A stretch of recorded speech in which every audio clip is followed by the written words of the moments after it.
essentially individual surveys were done with the speed test. So if you haven't done the Sicamous speed test, please go home, do it from your workplace, do it from home. What that does is it's a simple upload, download speed register that will allow a third-party company called Sicamous Engineering out of Invermere to understand what the actual speeds are that are being delivered here in Sicamous, because there is a mandate of a 50-10 speed delivery in communities. And everybody is aware that there's not a lot of that happening right now in Sicamous. So there's a lot of challenges with cellular and internet. So this independent study helps us determine what the actual speeds are without looking at the federal pages that tell us what we're supposed to be getting, which hinders our ability to apply for grant funding, because it says those pages are what we have to reference at this point as to what our connectivity is. And it tells us it's all good when we know it isn't. So we will keep you guys updated on that. Part of the community profile piece is being handled by our recovery advisor. So he's taking a deep look into our existing community profile. And as we build up the website, and all these pieces will eventually connect together, and we'll have a new investment package in community profile. And then the big part of what I've been doing personally is business outreach and support during COVID recovery. So there's been a ton of information on grants coming out, on ways to work with, staffing concerns, reopening questions. So it's been a constant stream of pushing the emails out and taking phone calls to help businesses understand what they are eligible for grants and answering those questions. Is there any questions on economic development? Councillor McKee. Yeah, with the COVID grants, I think there's a grant for if a business doesn't have an internet presence, they can get a grant to develop a website through COVID. Yes. Are you making that aware and available to our businesses? Yes, so that was one of the first ones that actually came out, called the Launch Online Grant. That was probably the most pushed out one, and ones that I got questions on was how to navigate through that process. They actually opened it up and extended it to businesses. So I did do a lot more outreach with businesses. I'm not sure if there's a way for me to understand how many businesses got accepted to it, but I'm working closely with Trilogy Solutions out of, it's a computer agency out of Sicamous, and they've actually helped a number of Sicamous businesses apply for and achieve that grant. Cool. So yeah, definitely that one. There was the infrastructure grant, so anybody that could get a PST rebate on machinery. So I made sure that I targeted businesses specifically that I knew could be eligible for these grants. I think the biggest one was the EC anchor attraction, although they aren't in our area. I worked with the Skytrek to get an anchor attraction grant that they were awarded. It was just released in the news the other day. So the people that are getting the emails are definitely taking advantage, and the ones that have the time to put towards it are coming to me for support with that. And just as a follow-up, and Go ahead, one more, and then Councillor Moms. excuse me, and I think through Community Futures that they've been distributing COVID grants for business. I think business loans, not grants, I think, but through Community Futures and being COVID funded through COVID. Is that? Yeah. And again, those are the ones that I'm trying to dissect, like I pull the information, I'm trying to dissect them as simply as possible and then get them out to the businesses through emails. Some of the feedback on those is a lot of people are more interested in the grants than a loan. So I'm trying to definitely connect those dots and not inundate people with an email that's as long, and instead of more smaller emails. So yeah, I'm going to keep working on anything that's coming out as things get extended. Thank you. Councillor Bushel. Yeah, thanks, Curry. Thanks for the update, and great job in putting the map together and everything. I was going to ask you, isn't that Alex? Isn't he fundraiser campaign manager for the rail trail too? Yeah.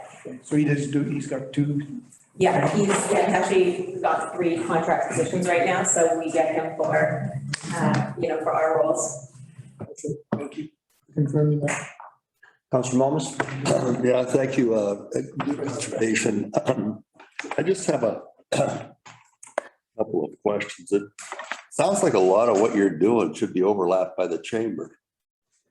Like if you're going out and surveying our local businesses and trying to find out what they need, and you've got that program that does help you with that, it sounds exactly like what the Chamber of Commerce is supposed to be doing in our community. So are you actually working with Sheila, or are you doing this No, so that's actually, it's a really good question, and it's something I could have mentioned here is, under the recovery advisor, there was a consortium of 5 Chamber of Commerce that actually applied for this grant as well. And they also got a recovery advisor position. So mine looks at all business in Sicamous and looking at the business community talent pipeline, those types of challenges, whereas Sheila's recovery advisors will be very much focused on the businesses and their direct needs in terms of, specific grant writing and those challenges. So absolutely working very closely with Sheila to make sure we're gonna work together. When I get my final business retention and expansion plan, we're actually gonna do the business logs together.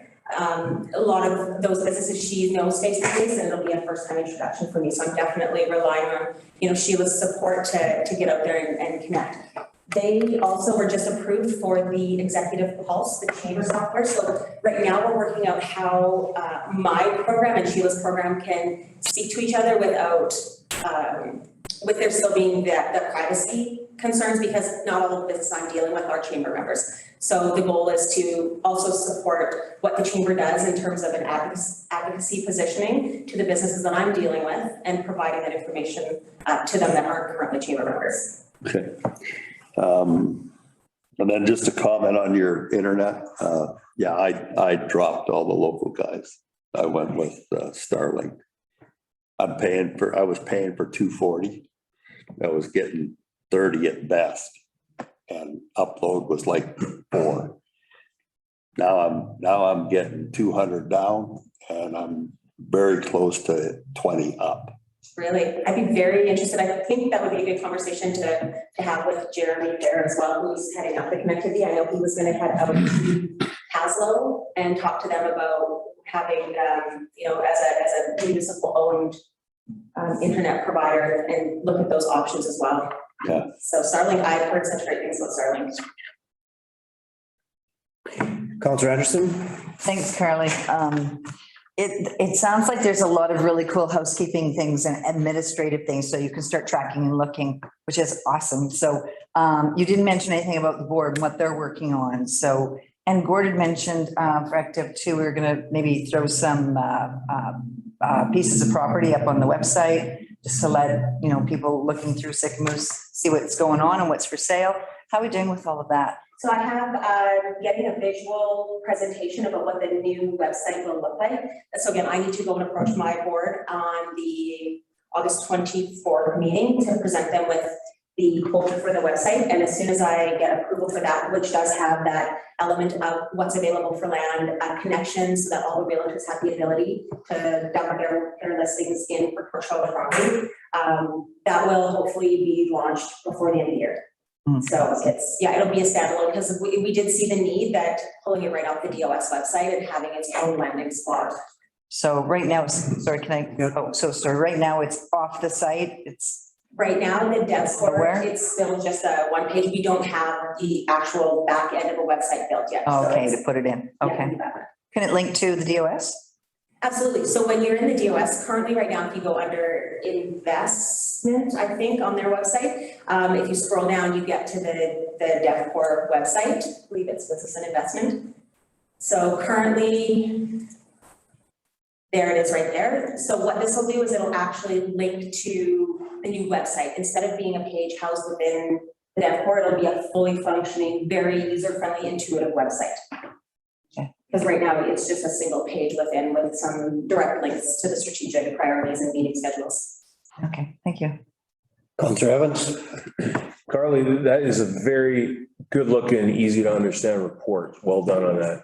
And my second question, just follow up, is does your board meet monthly? We meet 4 times a year. We had to cancel our last meeting just due to the fires and challenges. So yeah, we're going to have a special meeting, but typically we meet quarterly as well. All right. Any other comments or questions? Counselor McCabe? So I think there's what, 7 members on the board? Well, 7 and an alternate, yes. 7 and alternate 8. So do you have proper accommodations or space when you meet? We actually meet here. Oh, okay. Yeah, we've been utilizing this room. So I just book it and take over the space. Just making sure you got the tools you need. Yeah, no, this is the perfect space for us, actually. Carly, in regards to your office over at Bruin Crossing and the amount of space that you have there, and when you're meeting with different parties and so forth, how accommodating is that? Do you need more room? Is it fine for now, or can you give me some feedback on that? Sure. You know, it's excellent right now in terms of my space needs. I have the ability to close my door and it's quite soundproof in the office. As we, build out the websites and potentially start inviting more people for conversations, Scott has been great in including me with his team in conversations with developers here. So any other big groups, I would probably, come here for the privacy space in chambers or up in the boardroom. But for now, definitely the one-on-one or two-on-one conversations that I have in my office, it's great. And so you've been utilizing the chambers and the boardroom? I haven't used the boardroom yet. Everything just for simplicity, I've always done down here since with the COVID restrictions, taking people upstairs was not advised. So I'll just, if it's bigger than a 2 or 3 person group, I'll just bring them down into the chambers. Okay, thanks. All right, any more comments? Thank you, Carly. That was a great presentation. Lots of energy in that voice. Thank you, Sarah. So I'm really excited. It's been a labor of love, but we finally got our Explore Sicamous site launched. This is when people click on, this is the video that they see about Sicamous. The goal is going to be utilizing, Destination BC grants and content opportunities to create a summer and a winter version to really show just how diverse the 4 seasons our community is.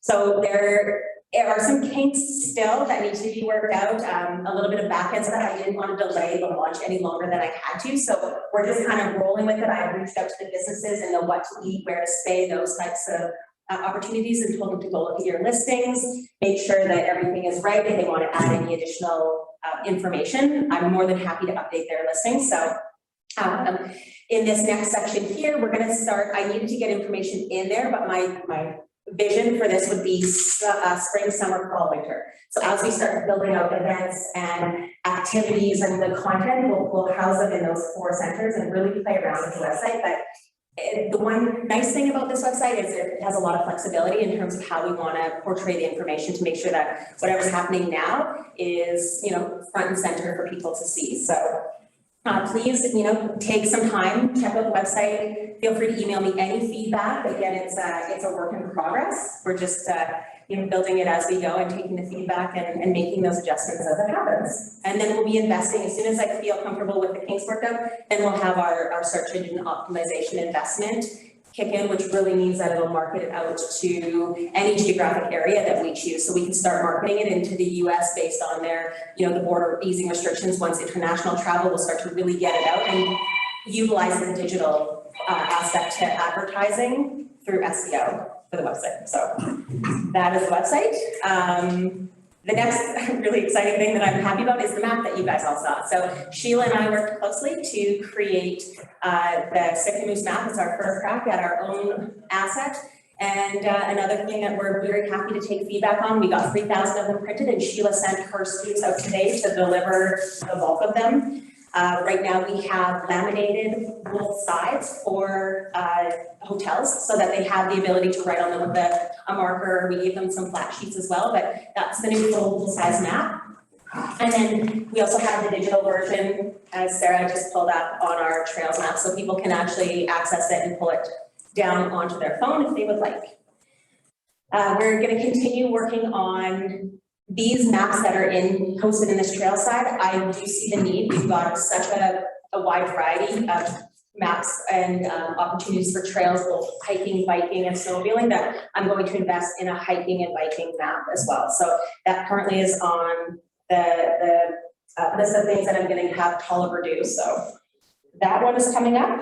And then I'll just quickly go through, we were awarded a grant for content production for shoulder season. So I'm working with a local videographer and drone pilot out of Salmon Arm. Once it's safe to actually do drone in the air again, we'll be doing a lot of content focusing on our salmon runs, our fishing, really giving us that diverse content that'll take us into the fall and spring as well.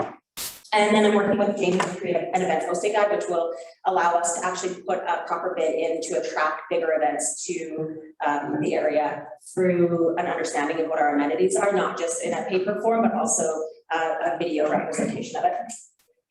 And then finally, just some miscellaneous updates. Our social media is 100% growth since we started in May. So we're running a contest right now about your favorite activation or your favorite experience in Sicamous. So I've engaged the local community to provide and donate some prizes. That's a really nice prize pack that's being built out right now. That contest runs until the 20th, and then we've got the Destination BC Iconics program. So I'm really working closely with Destination BC to get Sicamous on all of the maps and adventures that go through from Vancouver to Calgary. So anytime any of those routes cross through Sicamous, I want us listed on the map as some type of an activation catering to whatever it is or whatever theme that they're promoting at that moment. And then really just focusing on these shoulder season events, and we're getting into the winter and making sure that, you know, we're prepared, making sure that businesses are prepared for, you know, hopefully a very, very busy winter. Any questions about tourism? So one last question. So the relationship that you have with Shuswap Tourism at this particular moment in time, and we've kind of made some decisions regarding that. So how are you doing when it comes to working with that program right now? So right now, the information is flowing well. My ask for them is to get an understanding of what their programming is. So in my mind, it makes more sense from a top-down perspective that we look at Destination BC's provincial marketing program, and then that funnels down to Shuswap and Sicamous, so that we're all playing in the same themes essentially and promoting the same themes. So I think the biggest thing that I'm hoping will get better is the communication download from Shuswap Tourism as to what they're doing, so that I can apply all of my marketing strategies when they do have a posting or information about something that's happening in Sicamous, to have the ability to get ahead of it and provide more input, because nobody knows the area like the locals do. So I think that that's probably, it's getting better, but it's still a challenge, is making sure that we're well represented, not just a video pan of an So area. are you seeing it as a two-way street now, more so than a one-way street that it used to be? It's getting better. Okay. Yes. Okay. So Okay, that's important for council to know that. All right, any more comments or questions? I just say thanks, Carly. What a great job. thank you. Yeah. All right, Carly, thank you so much. Awesome. Keep up the good work. And keep that branding going for us as well. It's awesome. All right, next, I think we've got Brett here, eh? We're gonna. Yep. So I'm gonna just jump from D to E. I'm gonna have Brett come on up and give us an update on the fire, and then we'll go back to Daryl. Yep. You have the floor. Thanks, everybody. So if your phones haven't been blowing up yet, mine has. The fire did cross a guard up top in the northeast corner of the fire. It looks very ominous, and it's quite a smoke column. Talking with the incident commander and listening in on the radio, nobody's panicking, nobody's upset. It was an anticipated breach, and the heat and the wind has been doing exactly what it has been for pretty well the entire fire, which is pushing it in an easterly direction. It does not threaten the cabin at this point. It has not reached a trigger point, which is 3 kilometers from the snowmobile cabin. And there's a plan for structural protection for that particular place as well. What I'm hoping is my crew that does it, because you have the ability and the knowledge. As far as the fire itself, rather than giving the whole thing from the beginning, it's just basically it was an accident from a motor vehicle that caught the rock guard fencing and started with a 300-foot fire that went up the hillside very rapidly. For the rest of the community that saw it, I think they saw how quickly our response was. It pulled a lot of resources from a lot of other fires. We had helicopters. It seemed instantly. We hadn't even backed away from it and already come across the ground site. The unit crews were coming in very quickly. And we also had the skimmers and the water bombers, the air tankers with retardant, laying down lines to protect our community. There's been questions from people as to why is that not continued now that the air is cleaner? Mainly because the good work done by the ground crews to steer this fire up into the hills up above the community rather than allowing it to continue to go through our community.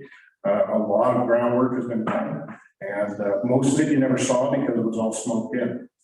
You also noticed during that smoked in period of almost 5 days, there were no helicopters flying. And when they were flying again, it was extremely difficult conditions.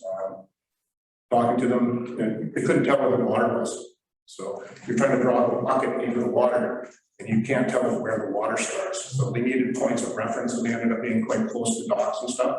But so that they could do their jobs for the guys up on the hillside. Very, very difficult conditions. So we got a bit of a map up here. Maybe I'll just start off on this side and just do a real quick point. Next work. Okay. So our fire essentially was on this side of the creek until it did breach. It did cross over roughly about here somewhere, come up and just kind of curl back around. A great deal of effort went into making sure that this did not continue down the slope. So that was quite important that the crews were working this very, very aggressively.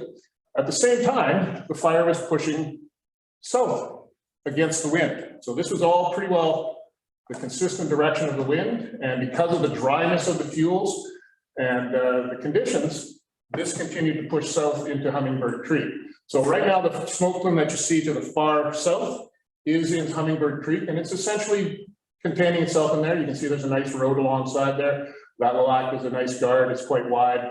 It's also quite steep, which makes it very dangerous for crews to get into.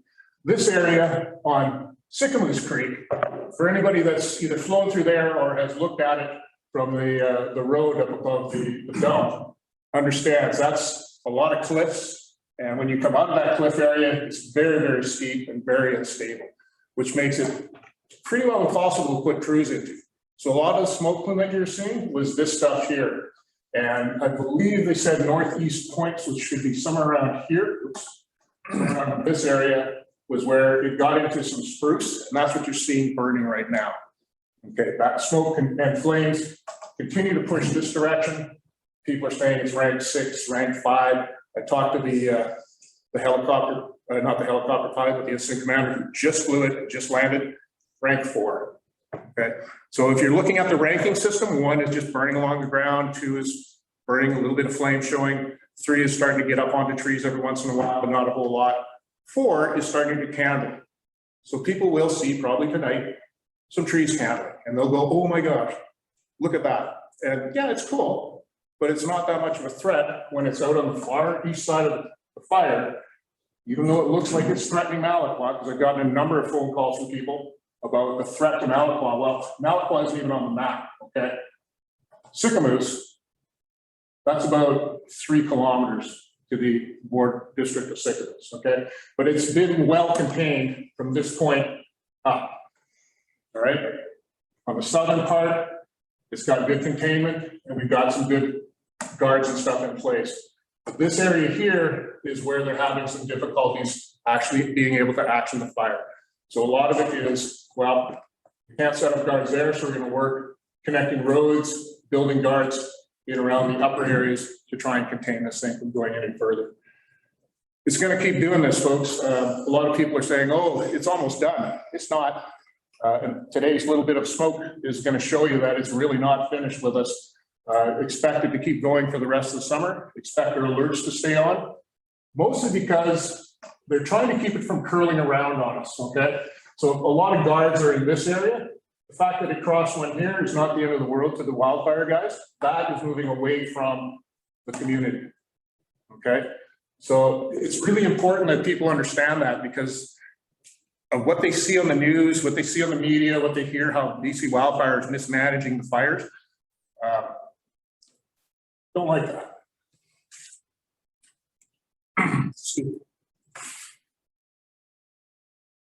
There's a lot of hard work going into building all this stuff. Equipment operators, wildfire crews, vendor operators.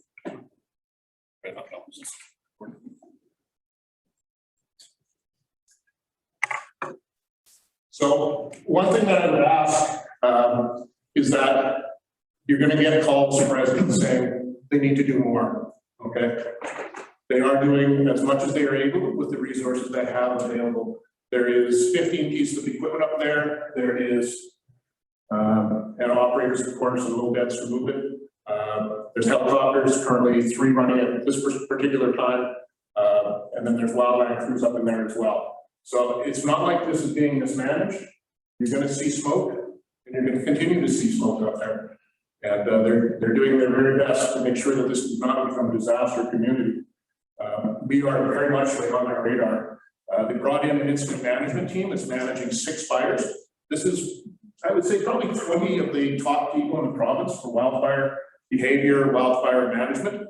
And with that, if our community was starting to be threatened, they're going to bring in everything that's necessary. So we have other communities that have been threatened already. So White Rock Fire, we're all seeing that on the news. That has been a challenge, obviously. People are saying, well, we don't want that to happen here, or maybe we wait. And we have resources available should they need to be called in. Well, I think people need to take a little bit of a chill pill. And most importantly, it's okay to take the calls. I think more importantly, it's important not to try and influence what's going on. From my own perspective, I've seen it where mayors and councils have made decisions for wildfire, and it's put responders at risk.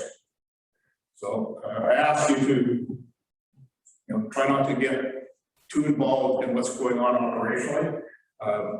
Understand that people are worried about it. I just took a phone call from a concerned citizen who feels that there's not enough being done. How does he know? He has no clue what's being done up there. There's no airplanes, he says. Well, I tell him airplanes don't put out fires. Okay, and it's based on the threat to our community. If there's no airplanes, it's a good thing. It means that they don't have to be concerned about the fire running over our community. So airplanes set up guards and barriers. They don't put out the fire. It's the ground crews that do that. That's it. Comments, questions from councillors? Councillor Bush, Councillor Evans. Hey, Brett, just wanted to thank you and your team. You guys are doing a great job. I was able to attend the meetings with Terry there in the mornings, and it's just amazing what you guys are doing. So keep up the good work. Thank you. Councillor Evans. I'm trying to do updates on a regular basis. Sarah gets them and then tries to post them on our website as far as getting bits of information. Hopefully that's helpful. Very, very helpful. Yes, yeah. Councillor Evans, you're up. Chief Brett, you're a champion and your crews are too, and we're very proud of you, and we can't thank you enough, man. So are all the kids. Highway 97A and all those signs. I was talking to one of the firefighters at one of the dinners, and I asked him about those signs, and he teared up. He could hardly even talk about it. That's how impressed he was. It was quite emotional. Anyway, keep up the good work, Brett. You're doing a great job. I'll have a few words to say about it in my mayor's report a little bit.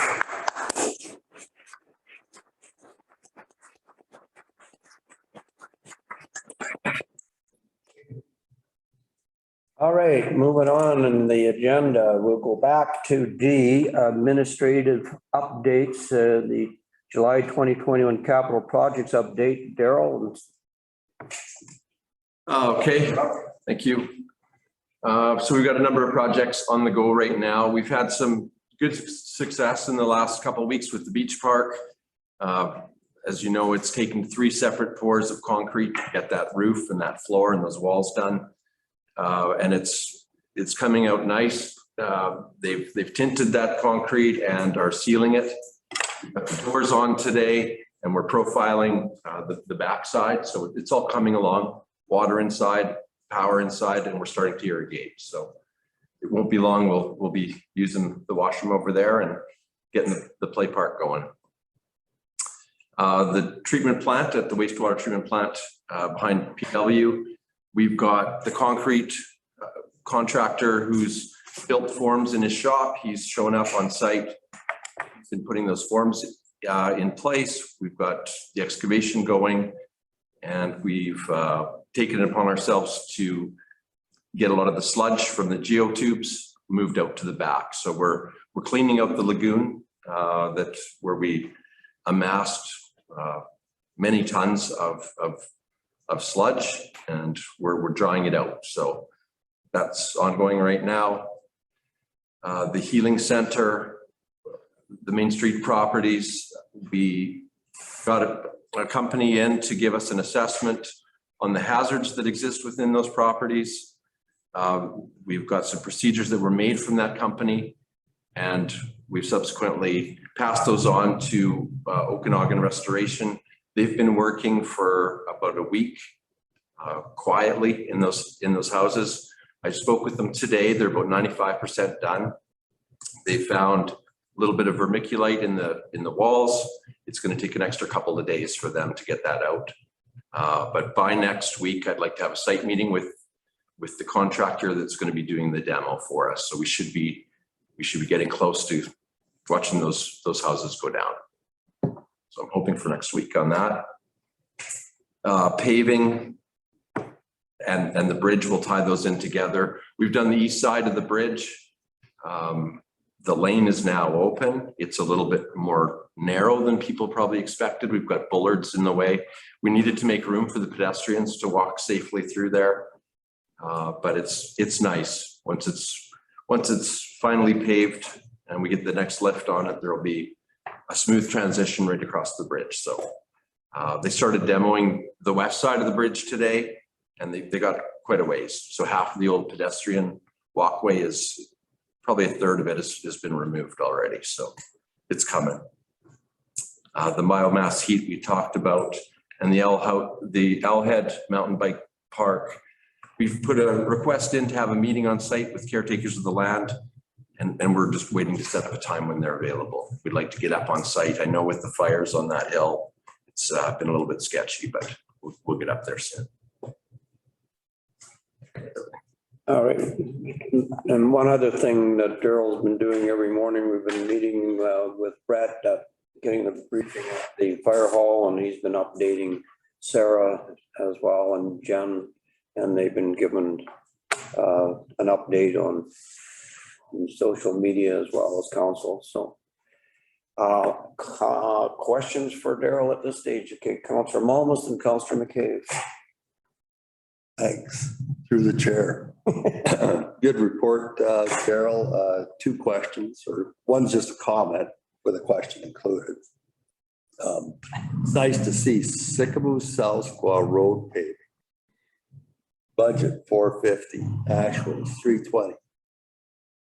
$129. Is there work left to do, or did we actually come in 20% under?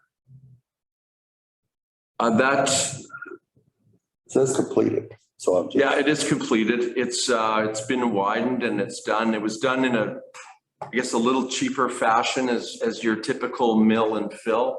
It was pulverized, and then we paved over it. So there is some money left from that. It's a little bit under. okay. Good job. Good job. And then I know I asked you this earlier before anybody was here. Would you like to give us what the perceived date of the bridge crossing is going to be? No. I could share the date that they're offering me. They're saying September 19th is the latest, the most recent date they've committed to. I wouldn't bet on it, but that's the date they've. Sorry to put you on the spot. So one more. Sorry. Okay, go ahead. On the wastewater treatment plant, we've got all the equipment there, but nothing's installed as of yet because they need to put in the concrete to actually Correct. Right. Right. So what is the proposed completion date for that operation? The concrete's going to be the longest part of it. They've started on the forming. We've knocked down the number of pours, which, as you can see with Beach Park bathroom, that took a lot of time. Once you're pouring and letting it cure and coming back and reforming and pouring again, weeks and weeks go by. We've gone back to the engineer and tried to do this in a couple of pours instead of like 4 or 5 or whatever they had. So the forms are done for the first pour. They're putting them in place. I think pretty safe to say a couple of pours will have the groundworks going. And that's, our contractor didn't think that would take that long. So a couple of weeks probably after the vault is in and all hooked up. Okay. Thank you. Yeah. Councilor McCabe? Yeah, I just wanted to say, there's quite a few jobs for a little town besides your normal job. So I think you've done a great job in your new role and you've taken on quite a workload in, we have quite a lot of projects on the go. And I know you understand how sensitive the healing center is because it's on Main Street and the houses look ugly and we're in a private, we're in the public eye there. So yeah, I appreciate all the work you're doing on that to accelerate. I would text Evan today and he said he's got the signs on standby waiting for some language from Splatsine to see what Splatsine might want to have some input on, the coming soon sign sort of thing. So if we could get some signs up whenever possible. I know they're in the works, but you're waiting for input from Splatsine to see what the messaging on the sign should be. But that would go a long way, even if the buildings are still sitting there looking ugly, at least, So anyhow, what my main message was, you're doing a great job and you got a heavy workload to be stepping into a new position. I think you're doing great. Councilor Bushell? That's you, Chair. Yeah, Daryl, I've been keeping a close eye on the concession and it's looking really good. You guys are doing a great job over there. It's coming together.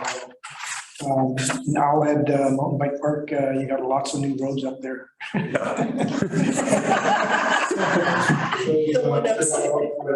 just thought I'd cheer you up there. Blank canvas up there. Yeah. But they're still building them too. Thank you. Just on a sidebar, Daryl, maybe we can update council a little bit on the implications that started the fire out at 2 Mile and what it actually brought to you as with Public Works and some of the problems that you had there. Yeah, okay. So I guess initially our biggest problem was that we noticed it and it was growing really quickly. So we knew we were going to need water. We didn't know how much would be done from the ground. So step one was get the reservoirs full quickly as we can. We usually keep them a little bit lower because the water age causes problems, right? We start running into residual and all that. So anyway, utility guys went to get the water going. The operations guys, and I guess this was probably day 2 when it was really taking off. They were going into the areas that were ordered out and they were trying to lend assistance with anybody that needed stuff moved or needed help packing or just calming people down. So they stayed late for quite a few hours that night.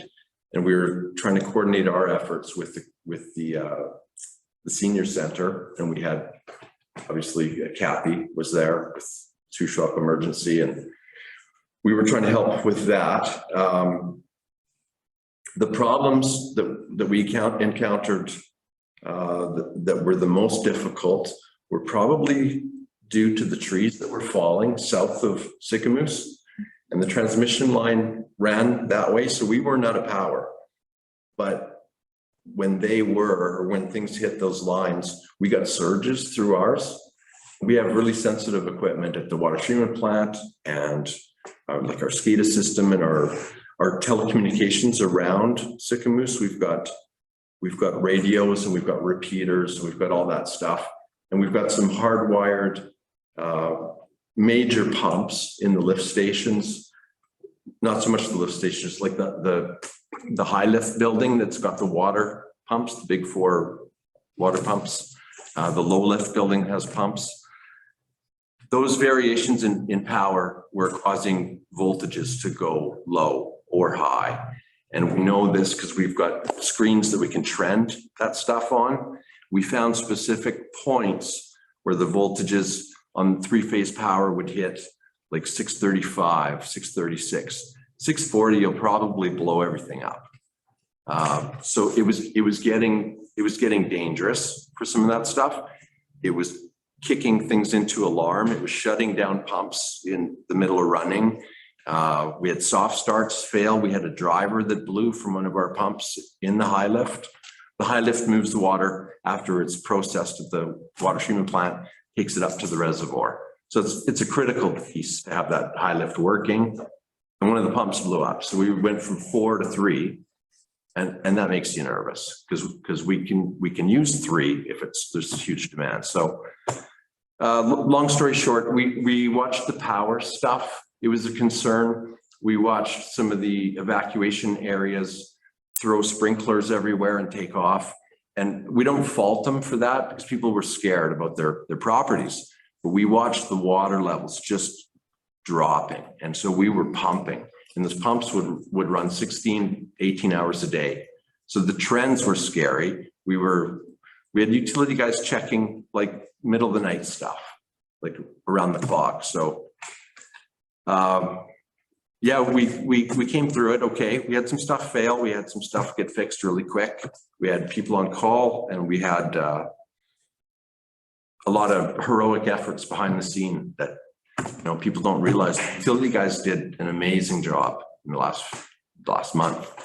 Thank you, Daryl. I just wanted council to know that you shared that with me, and apart from everything else that's going on, this is what this guy was doing and trying to keep our town active and the concerns around water and power and wastewater and whatnot, and never said a word about it because he didn't want to alarm anybody, but very busy guy, and you got to really thank Public Works for the job they've done. So you give them big kudos for us. Thank you.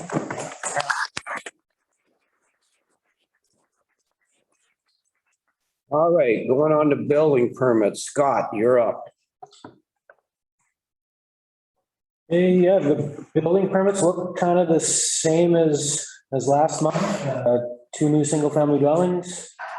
Construction value of about $1 million. I think last month it was 1.4 million, but yeah, just we're still receiving permits, still processing them, and yeah, things are moving along.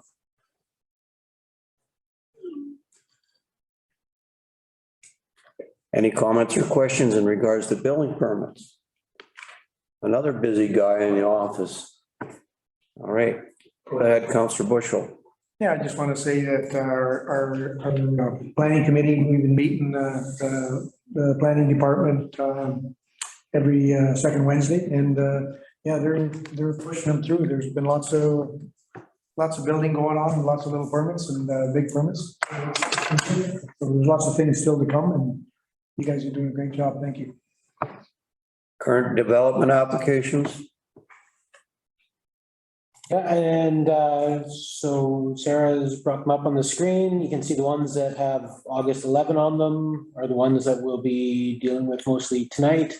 But yeah, we're through them. The list has gotten much shorter. There's still some that we're requesting more information, anticipating yeah, some missed meetings. So the meeting last council meeting where we skipped that one. So this meeting has a lot on them, but yeah, we're getting through them. I'm able to answer any questions if there's any questions on specific applications right now. Any questions for Scott? This was brought to the planning committee meeting today, and I can see everything that's going on there, and there will be Scott will be brought back to the table when it comes to some of the recommendations that the planning committee made today. So that's later on the agenda. All right, bylaw enforcement. John, you're up. Let's see how busy you are. Thank you, Mr. Mayor and Council. As you can see on the report, there's an increase in the amount of complaints received by the bylaw office this week, or last month. With 30 complaints coming in. Primarily those were dealing with noise and unsightly premises, specifically with the heat wave that we were experiencing and the fires in the area before our fire started, quite a few complaints about dry properties and dry grass being a fire hazard. Following that, there was a drop during the fire period and then back to more unsightly fire hazards and noise complaints. Throughout the month, I did multiple patrols during the evening.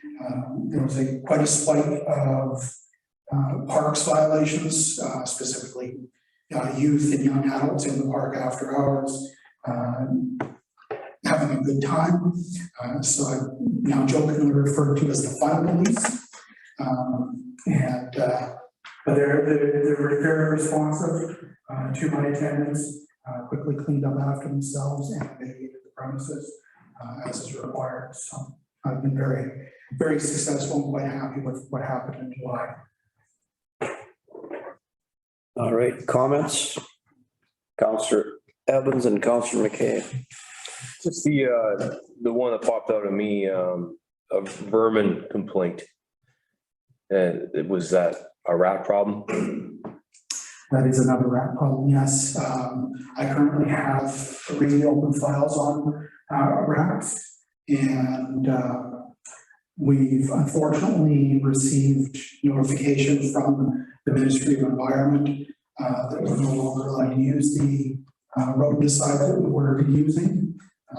Darryl has, of course, been too busy to research to provide an alternative. So what I'm doing right now with those complaints is education, pointing out what could be food and habitat sources, trying to get the properties in question cleaned up until we can at least focus on doing some more removal efforts.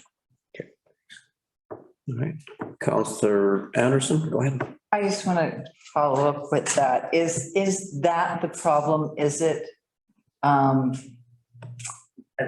Sorry. the location themselves like that attract the rats?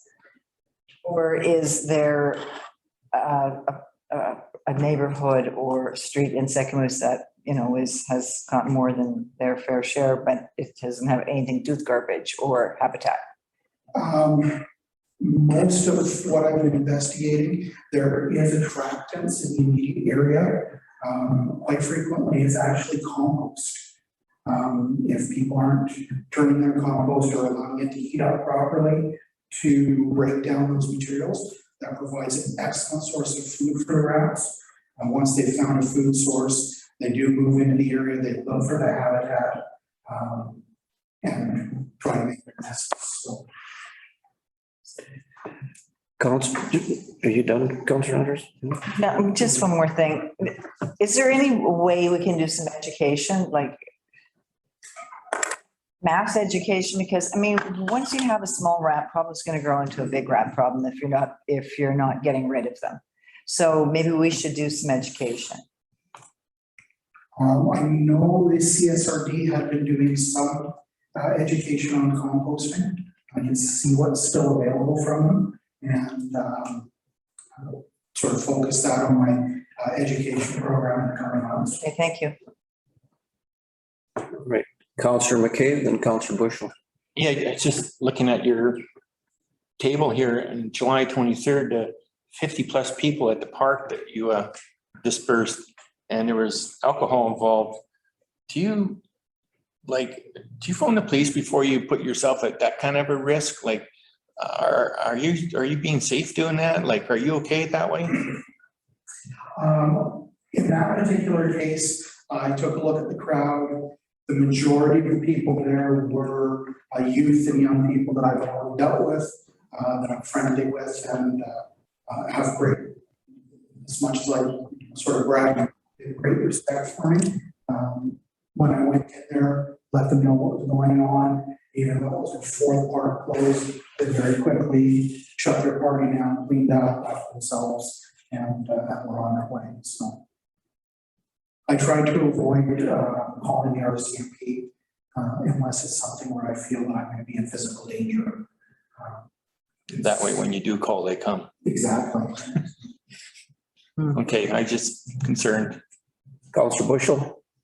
Hey, John, just a lot of wharf violations there. Are they all Main Street Wharf or are they? The Main Street Wharf and the Beach Park Wharf. And of course, they're all the parking overnight. I haven't seen any repairs or freedom on the docks, it's just that the parking issues, so. Counselor Anderson? And I think we contracted Glenn's Taxi to take care of those folks. What happened there? He still does not have his boat in the water. So until he gets his boat in the water or we're able to secure another space just for boats, I will just be taking it. Counselor Bushel? Just an update. I think he just got his, I think it was all, first off, he has a C, he needed a C license. That's That correct. has to go through the federal government and that takes time.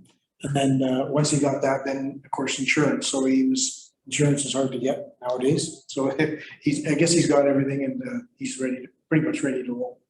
Okay, just comment on that, once he lets him know that he's actually ready to roll and put his stuff in the water. How it works to put up a couple of signs as part of our contract with him to designate his space.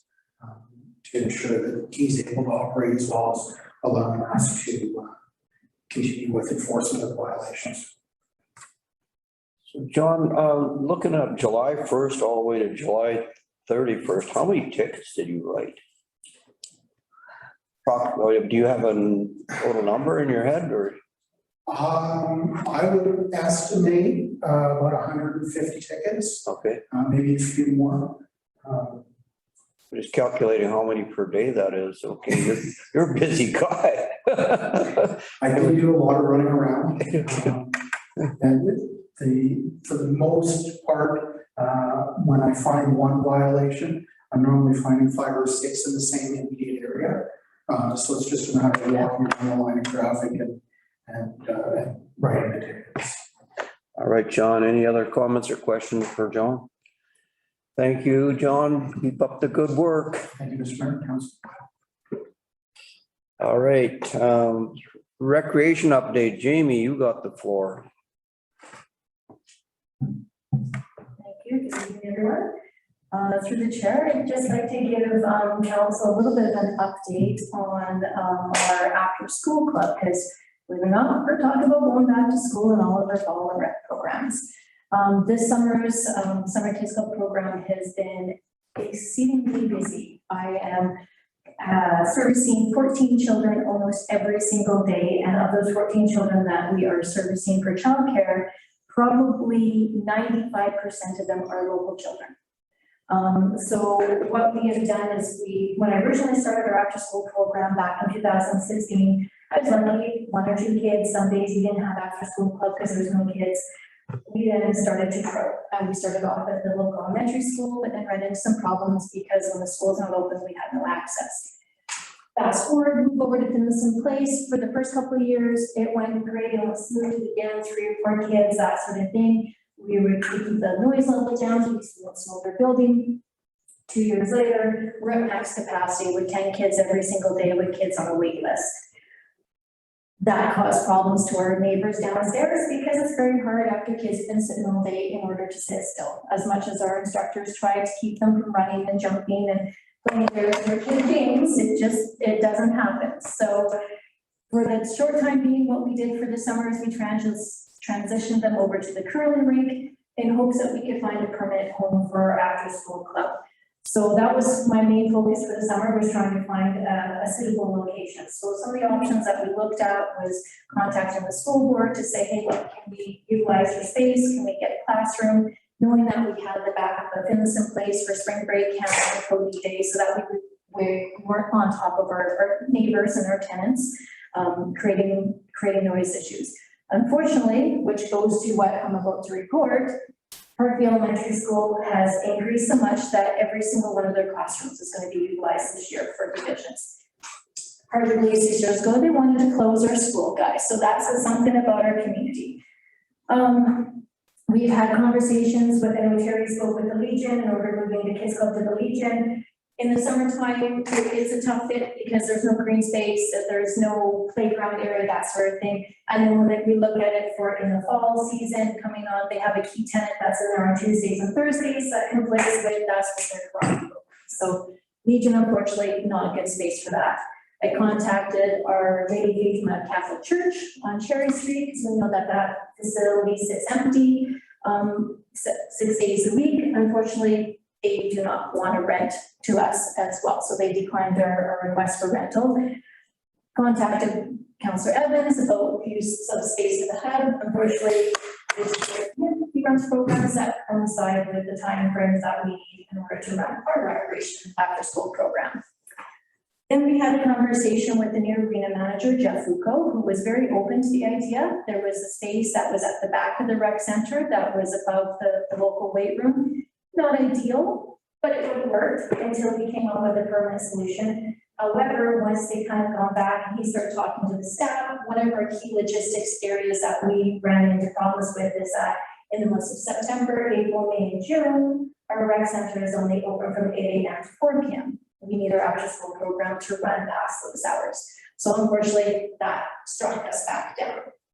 So we looked into commercial space. Commercial space is too costly if we're going to try to continue to keep an affordable after school program with the fact that we charge $10 per day for 3.5 hours of childcare. So last week, Kelly and I took a walk down to Finlayson Place, and we looked at the opposite side of Finlayson Place, not above the doctor's office, but the space that is above the dentist office. The nice part about this space is it does kind of have its own separate little rooms that are spaced out. So it will eliminate, hopefully, knock on wood, a lot of opportunities for kids to run.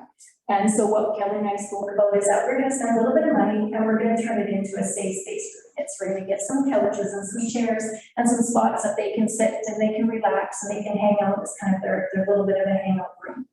I will then work with the dentist office below to ensure that the hours that they are operating, that I can try to find other days that, and I'm working with the school board to see if after schools from say 2:30 to 4 o'clock, we can let the kids run in the gymnasium. So we can rent that space for them for that certain time frame. So kids can run, burn off that energy before we take them back. And then hopefully by then the dentist office is closed. So then that way we're not causing any issues with our downstairs tenants. So why am I looking into this? I put up a survey just recently and we've been talking about childcare. Coming from the daycare, they've informed me that they had 7 children that would be coming from the daycare that will be leaving the daycare space, moving into kindergarten, and has to move into my program. So I did a quick survey. To date, I've had 24 responses. I had 24 responses in less than 24 hours of my space. We have a potential of 35 children that need after school care. 19 of those children need care a minimum of 5 days a week. So we're at the spot where now we need to start looking into other options, either another facility, looking into some more of the grant funding that comes out from the MCFD or UCM to build an actual after-school location, a hub that can be our facility and our facility alone. Some of the other things that we got from our survey is currently we run our after-school program from the 2:20 to the 5:30. A number of our parents that work out of our community need care until 6 o'clock. So what I'm proposing is that we look at increasing our staff to 2 staff members, which would allow us to service at least 20 children. And we will open this up on a subscription base through my media app. What I can do is the parents that I know that are in my program now that require that full-time space, they will get a first option to register their children into the program. Once all those parents have registered their children into that program, any spaces that are left over for a drop-in day will then be opened up to the general public. However, they will be paid on a monthly basis. And that monthly basis for a Monday, Tuesday, Wednesday, Thursday, Friday works out to $55 for the month, which works out to $13.75 per hour. Doing the rough math and that sort of thing, that is the price range that we need to make in order to be somewhat of a cost-saving program. Because if I'm going to be adding an additional instructor, I need to make sure that our expenses are covered because we have our union staff that are in that. Most of the parents that I've responded to are most comfortable with the $10 per day up to $30 per day, and didn't feel that if we went over $15 that they would be upset about that. All but 3 of my respondents said they had no issues with pre-registering their spaces. They actually welcomed it because then they knew that they had their dedicated space to them. And then because we can offer them that month purchase and on that subscription date, it actually does give them a discount. So a 1-day rate would be $15, but when you buy the 4 days in the month for the 4 Mondays, Tuesdays, Wednesdays, Thursdays, it works out to that $13.75. So I'm just bringing this forward to council so you understand some of the changes that we're moving forward coming into the new year, into the new school year, I guess I should say. And I'll be actively looking and seeing if there's some other grant fundings that we can find in order to purchase and build a new facility in order to cover some of the issues that were arising. Because it'd be great to have one dedicated location for childcare for this particular age group. The daycare does their job between the 3 to 5, but the after-school care program and the summertime care program is something that this community still needs at this time. Oh, thank you, Jamie. Comments or questions from council? Councilor McCabe. Yes, I don't like increase in costs. I understand that, Councilor. I understand that, Councilor. Did you, what about the senior center? They're looking for a revenue source. Did you talk to them? Because they think of themselves more as a community center than really a senior center. It's difficult trying to, with them, Malcolm, because they have their tables and chairs and everything that's all set up every day because they have all of their lunch by donations and then they have their programs and stuff. So it would be dragging tables in and out every single day. So it's kind of a tough situation for them and to do that because they do have some of their programs that also overlap with their after school care. Just on another note, though, I have made a rental agreement with the Red Barn, so all of our dance programs will be actually held at the Red Barn this year, and they are graciously going to sponsor our end of year recital, and they're actually going to sponsor the families that needs some help with dance. So that's a new relationship that I formed with the new council, our board that they have with them over there as well. Oh, did you have a question? Okay. Councilor Bushel, go ahead. Yeah, good job, Jamie. Yeah, I just keep thinking about trying to find a spot for you and the Catholic Church, they only use that like for a couple hours That's correct. not even on a Sunday. I mean, is there not anything maybe we could send Bob in there and do some work? Maybe we look at, I tried to grab a Sherlock card, how she was so involved. Unfortunately, the diocese has said no, that they're not willing to rent it out at this time. so if we charge them taxes, would they maybe think twice? I'm not going to answer that question. We're giving them free taxes. Okay. That's a good point, Gert. And giving them free taxes and they're not community minded. They're not community minded whatsoever, and maybe they should think about They it. wouldn't even rent to me for Sunday mornings and they meet on Saturdays. I know. Yeah, I think they're just worried. I don't know. Yeah, okay, well, good job. I know something to think about, though.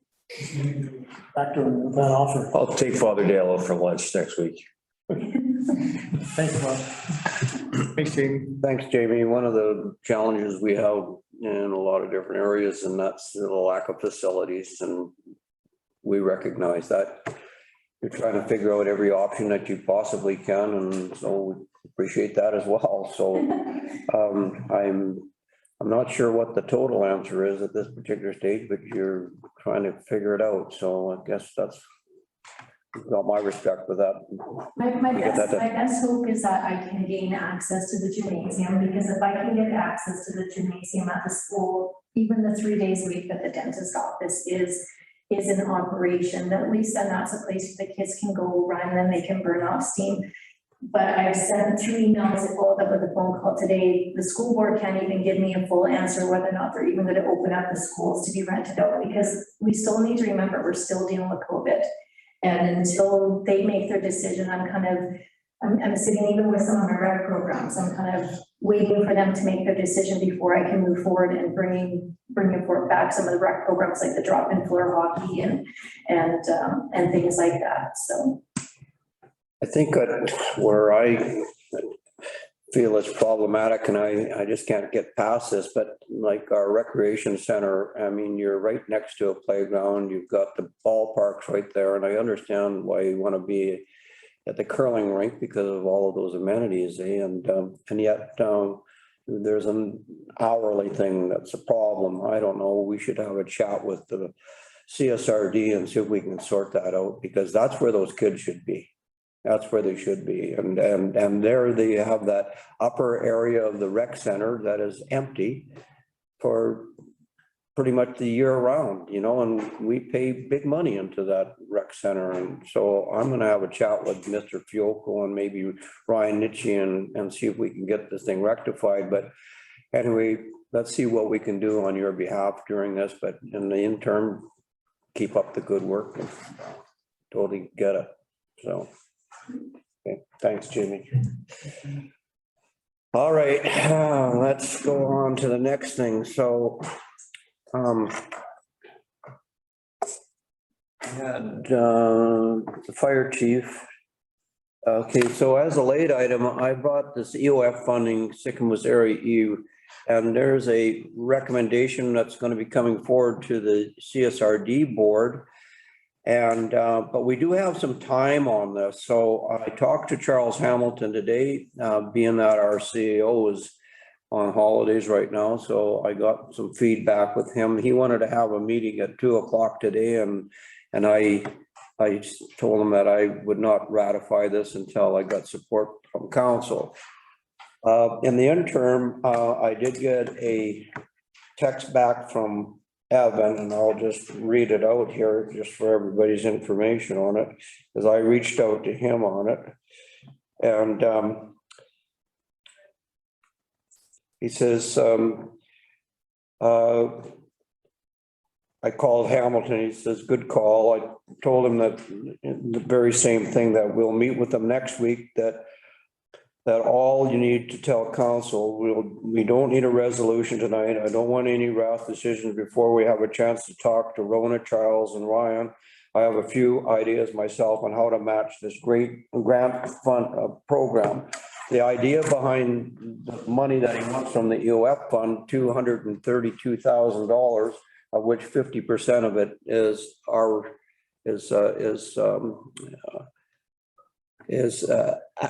access to it. So the EOF fund is shared with Area E and the CSRD and the District of Sicamous. So we have to agree to it.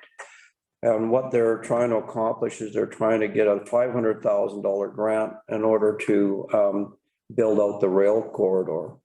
So I think what we need to do, we'll just shelf this for now. If council will be okay with it, you can give me your take if you wish, but we'll leave it until Evan gets back and we'll see where he goes with it.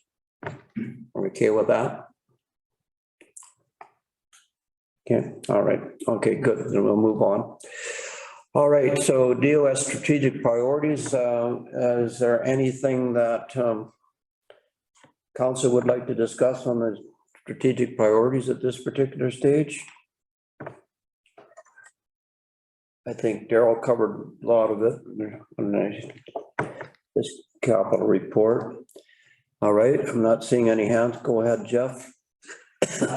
We, a little later here, we're gonna have the zoning bylaw first reading, and our zoning bylaws are available online. So have a look at them.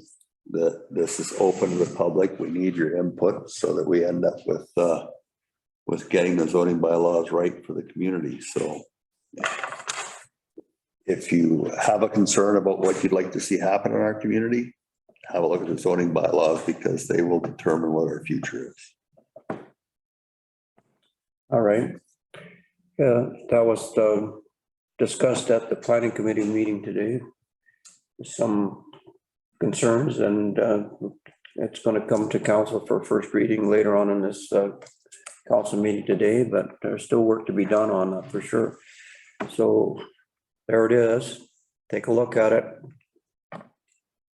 And if there's anything that concerns you, make sure that it's brought back either to planning committee meeting or to Scott. All right, anything else in regard to that? Thanks, Jeff. Else in the priorities? Okay, I'm gonna move on. Okay, so council report. Councilor Bushel, you start out. Yeah, let's see, I didn't have a lot going on this with the fires and everything, but it was a great experience to spend some time at the morning meetings with the fire chief and Daryl and Terry. So yeah, I really appreciate that and learned quite a bit of what those guys go through.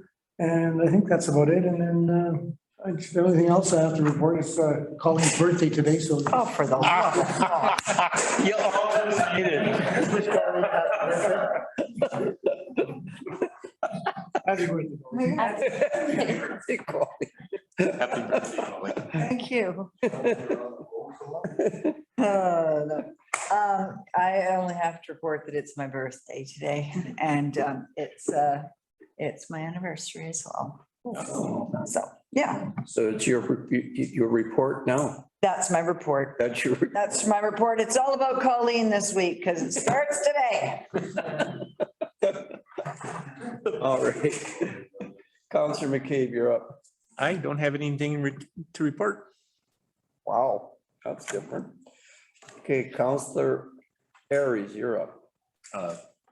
Happy birthday, Colleen. Thank you. Mamas. How old are you? On camera. You're not supposed to ask that question. Did your mother not teach you any manners at all? Well, my mother is not around to tell me anymore, so, sorry. Yeah, no, I'd just like to acknowledge that the Planning and Development Committee meets on Wednesdays before council meetings, and most of the things that are coming through show up over there. A lot of things that don't come through show up there. It's a good team, it's a good fit. We have some good discussion. I think we help the staff. I hope we help the staff get to the point of they can, because we're getting some permits put through in a hurry. So that's all good. And I'm super excited about the zoning bylaws because that's 5 years. Hopefully it ends this year and we have something to work with. Looks good. Councilor Evans.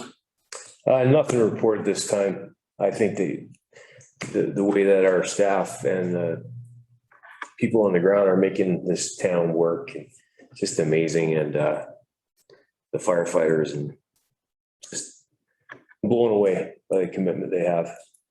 Tired, they're worn out, and they deserve $1 million each. I just wish we could get more, but. So anything else? So the debriefings every morning now, this is 22 days since the fire started.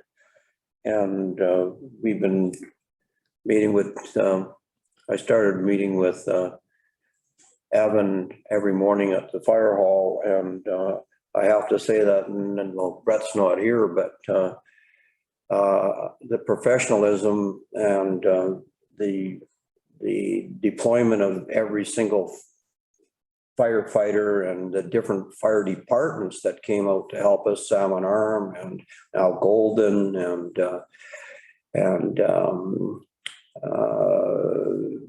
see, I was thinking, oh yeah, there was Vancouver Island and Deep Creek and Swansea Point and our own fire department and then of course the wildfire guys. So absolutely amazing. But one thing I did learn from this is how close that these guys keep the fire to their chests, because everybody wants to know everything there is, what's happening out there. But these guys are doing the very best they can, and they're really, really trained in what they're doing. And we're not the only rodeo in this deal. Like, I mean, all around us, there's fires and the planes and the helicopters are going from one spot to the next spot, and the skill levels of those helicopter pilots Right now, they're taking water just below my property out of the river, and it's just amazing to watch these guys and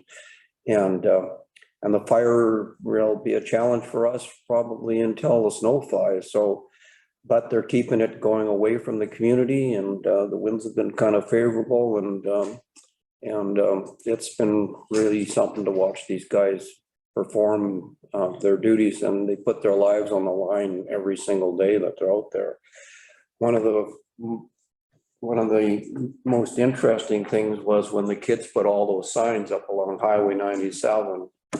And I mentioned this earlier, but I was talking to a firefighter and he teared right up when he seen those signs, and they know that, it's worth doing what they do, right? So, yeah, so got to give those guys a lot of credit for sure. So anyway, back to the community, the Bruin crossing event the other night, and music was playing, and they had ABBA there, and must have been, I don't know how many people, but it was just absolutely jam-packed. Deb was there, and well, I met you in the beer garden, and I did. Anyway, good on Brenda in order to put that on. It was really well attended, and apparently this Saturday she's going to do it again. So as the COVID rules start to loosen up a little bit more, but I don't think it's time to let up our guard on that as well. I mean, there's a new strain coming out, and interior health, and on all the fires going on in the province, and there's this happening and whatnot, and the town's calling with people and whatnot, and can't help but thank people for coming, because at the same time we need economic benefits here in the community as well. And the highway, I've never seen the Trans-Canada Highway in my 20 years of being in Sicamous busier than what it is. Absolutely nuts. And then when we closed Highway 97 in order because of the fires, and of course there's a lot of resistance, and when are we going to get this highway opened up again? And there was a lot of concern about all of a sudden you open up the highway and now you got 20,000 vehicles going down there when there's fire trucks running around there and helicopters and whatnot, and the helicopters dipping into the lake, just dodging boats and so forth. But you know what? Got past that, and the highway's open again, and people are traveling along that, and the town went from an order to an alert, and now we're on alert. And like Beth said earlier, we're going to be on alert for a while. Yeah, there was some interesting dynamics between the pickleballers and of course the kids club and so forth, and we got that straightened out. I want to thank Jen Bruins in order to get that sorted out, and it's going to be going on until the end of I think 2 or 3 more weeks left, and then those 2 parties. But now the 2 parties are getting along quite well, and I think they're working it out. And I think there's over 70 or 80 people now registered for pickleball. And I went out and played about half a dozen games myself, and that's why you see me limping here now tonight. And it's a great workout, that game. And one last thing, and then we'll move on. The Eagle River Bridge, we now can go across a new portion of the Eagle River Bridge. It's been an ordeal, and Daryl, I know that it's been challenging for you, but they're getting there slowly, and I think by 2025 we'll have the rest of it built.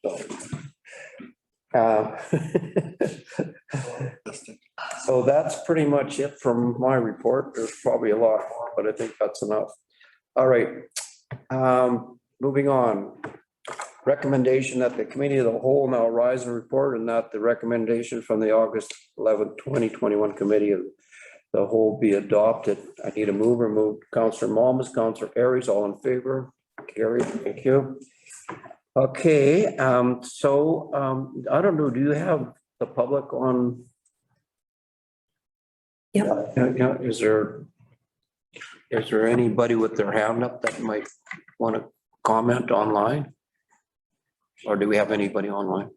Yep, we do. Just go to the participants. If anybody online would like to make a comment or have a question, please raise your hand. I just asked the question. Or anybody in the gallery. Just hang on, we'll go with you online right now, and then at the end of the council meeting, I'll ask the gallery if they want to comment. Okay, I don't see anybody with their hands up there, so then we're gonna move on.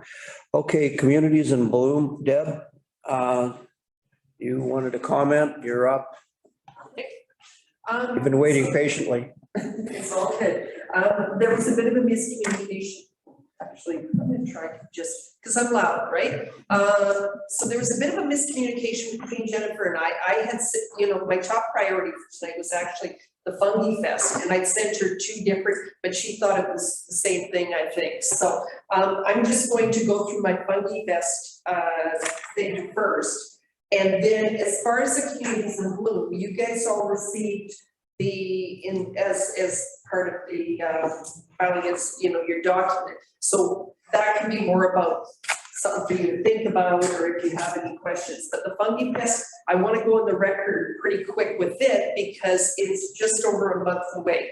And, as you guys all know, there's no guarantees these days, but it is my intention to host the Fungi Fest more like I did in 2019 rather than last year's 2020 pared down COVID version. So because of that, I am looking to the district for some support, no money, but I would like fencing for beer gardens if we're able to hold it, stage and tents. And I'm not talking the big tent, I'm talking whatever you guys got that I can throw and cover over a few tables. Also sharing of festival information through, your electronic means and your website and everything. Printing of brochures and waivers if possible, and maybe a few other late stage favors. I'm hoping that I can do 90% of it myself. But those are things that if we are able to go ahead with them, I would really like your help. I have talked to Daryl a bit. I did mention it to you guys informally from the gallery before, but I just want to go on the record. And I do have something I can give to Kelly, which is basically saying that. So I don't know if there's any questions or issues about that. My one US expert that couldn't participate last year is able to make it up this year. I'm getting lots of questions about it and about participation. I'm trying to set up a society for the group to make it more sustainable but I don't know if anybody. What's your timeline on what dates? It's September 17th, 18th, 19th. Yeah, we're dealing with UVSM from about the 13th to the 17th. You guys have never, you guys have never been a big help anyway. It's that guy just. No, I think we'll be finished with UVCM. Where are you going to hold this? At the Legion. At the Legion, okay. Legion has been a great, since I've been doing it at the Legion, it's just been smooth sailing, honestly. It's been. Are you going to have live music? We've got that brand new Communities in Bloom project at the back there that everybody's raving about, by the way. Yeah. Jeff, you're up. Thanks, Deb. You might get some support if you enlist them all in the firefighting efforts, because you probably can help, while you're looking for mushrooms, which as dry as it is and as hot as it is up there. It'll hope. So you might as well take a pick and axe and help with the firefighting. We could, I'll tell them to take along some stuff just in case they could help out up there, so. All right, other comments or questions for Deb?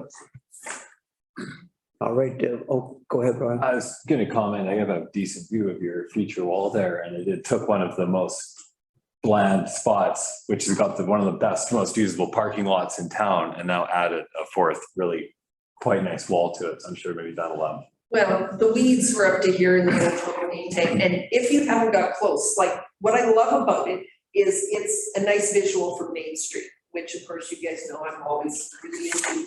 But if you get the garden's actually really nice too. And that was, these guys gave me the rocks and the dirt and all that. It's great. All right. And we do have a little mushroom picture up there since it is also the festival headquarters. Legion. Okay, so Kelly, I will give you that. And then as far as the communities in bloom, I think you guys know that obviously I'm really committed to it. And so I started to talk to Terry about rethinking my communities in bloom, and I thought his jaw was going to hit the floor. Anyway, I don't want to walk away from it, but the biggest issue for me, I don't know if you had a chance to read through it, but the biggest issue for me is that as much as I love the support the communities in bloom has given us, and I think they add big value, is the actual judging, and I actually like doing that. I like showing off the town, right? And talking to the businesses and doing all that. My biggest issue is a large part of the communities in bloom is, okay, I don't care about turf management. I don't care about pest control. I know they're important things. I know that, they're useful, but it's not something that I like to spend my time on. And so I guess I'm just, if you get a chance, take a look at what I'm saying, but whether we go forward in the judging category, I would love to try and get 5 blues, but I don't really want to be dealing with the categories in the grid I don't care about. If there's somebody that wants to pick those up, that's great. I enjoy organizing the volunteers. I think we've got some good ones, and we've got some good things happening in town over at the seniors and the Red Barn and the Legion in terms of, keeping things looking good. I just, I'm just struggling with how much I can do personally. This year was a bit of a nightmare with the heat, trying to keep everything freaking alive, man. And then I had to make a couple of trips home that I wasn't expecting. And it's where do we want to spend our efforts personally and as a community? I've always been very keen on downtown revitalization. I don't care about the tree streets. I don't care about the residential areas. That's not where I get my, where I get stoked. And I'm trying to make the downtown someplace that is people want to be. And so I'm just putting it out there. I will do whatever you guys want me to do, but I just wanted to put it out there. What do you guys care about as well? And how do we want to focus our efforts? I think you've got really good value out of me in terms of the projects, in terms of the budget. I think doing a project every year is still been really good for the town in terms of tuning things up. I guess I'm really just starting to try to start the conversation here. I don't need a decision tonight on that, but I just wanted to put it out there. I'm meeting with the new newspaper guy over at the Legion. I kind of forgot about that part, which I know it's kind of crazy, like give Terry a mic and he can't, newspapers and whatever. I know I'm a bit of an attention whore, but I kind of forgot about it because I've been so busy. I haven't had time to think about that part. So we will get him over there and, give credit to the ladies over at Red Barn because, they just did amazing stuff there. So anyway, that is what I want to put out to you guys. I'm going to assume that I'm okay with the Fungi Fest, and I will do as much as I'm allowed to with COVID and everything else. And I will take as much or as little as you're willing to give me in terms of, fencing or whatever. But otherwise we'll do it, 90% ourselves, so. Okay, Jeff, you had a comment? Yeah, I'd like to give you a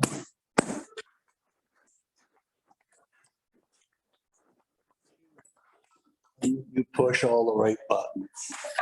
You get people to do shit they would never do.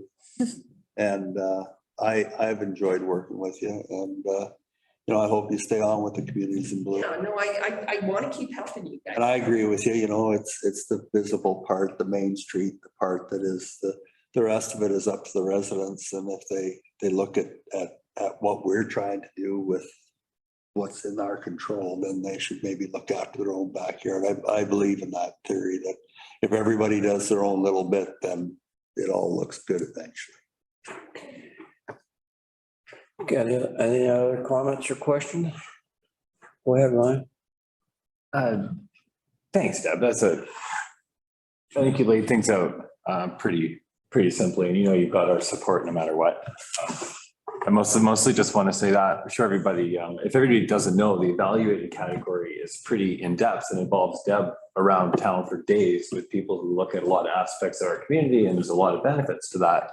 But Deb's doing it for Sicamous, she's not doing it for the judges. And Yeah. I see it to participate in the member category. I think that it might be more comfortable for a dedicated volunteer, and you're still doing it for the same reason. So you've got my support no matter what, Deb. Thank you very much. Okay. Well, and like I said, we can talk about it, so. Yeah, and that's exactly it. We'll talk about it. And, yeah, when you brought that to my attention the other day, and you've done such a great job, Deb, honest to God. I mean, I don't know, and it shows in town, eh? And who knows, somebody might come along and want to champion this too and take on, you know, the whole project, the way it's designed. But you know, in respect for what you've done there, girl, I'm telling you, we really appreciate it. And so we'll figure it out. They'll figure it out. One other comment I'd like to make, and I just got a laugh when Daryl was talking about the vermiculite. I used to play in the vermiculite in our attic because it was so fun and squishy. I'm sure that kind of a lot of your suspicions about me already, but it's kind of like I'm going, oh man, things have changed. Thanks, Deb. All right, we'll move on. Staff reports, development permit application number 21-175, DP 1209 Shuswap Avenue. There's a recommendation that the District of Sicamous issue development permit number 21-175 DP for the property legally described as Lot 2, District Lot 452, Kamloops Division of Yale District Plan 19853, located at 1209 Shuswap Street, authorizing a new commercial building, fencing, and landscaping. Scott, for the benefit of the council, and then maybe I'll have Jeff kick in. This came to the planning committee this morning, and planning committee ratified it. So Scott, your take. Thank you. I'm just getting the slideshow up and running. But yeah, this is an application. This is the first time council's seen it. This has gone to the Planning and Development Committee twice. As you know, the role of the Planning and Development Committee, one of them is to give advice to applicants as they're going through the process. So this is one that came before the committee, well, 3 times. So third time was today. Yeah, right now the recommendation is that the permit be issued. It's on Shuswap Avenue. As you can see, there's Brothers Pub just to the east of it.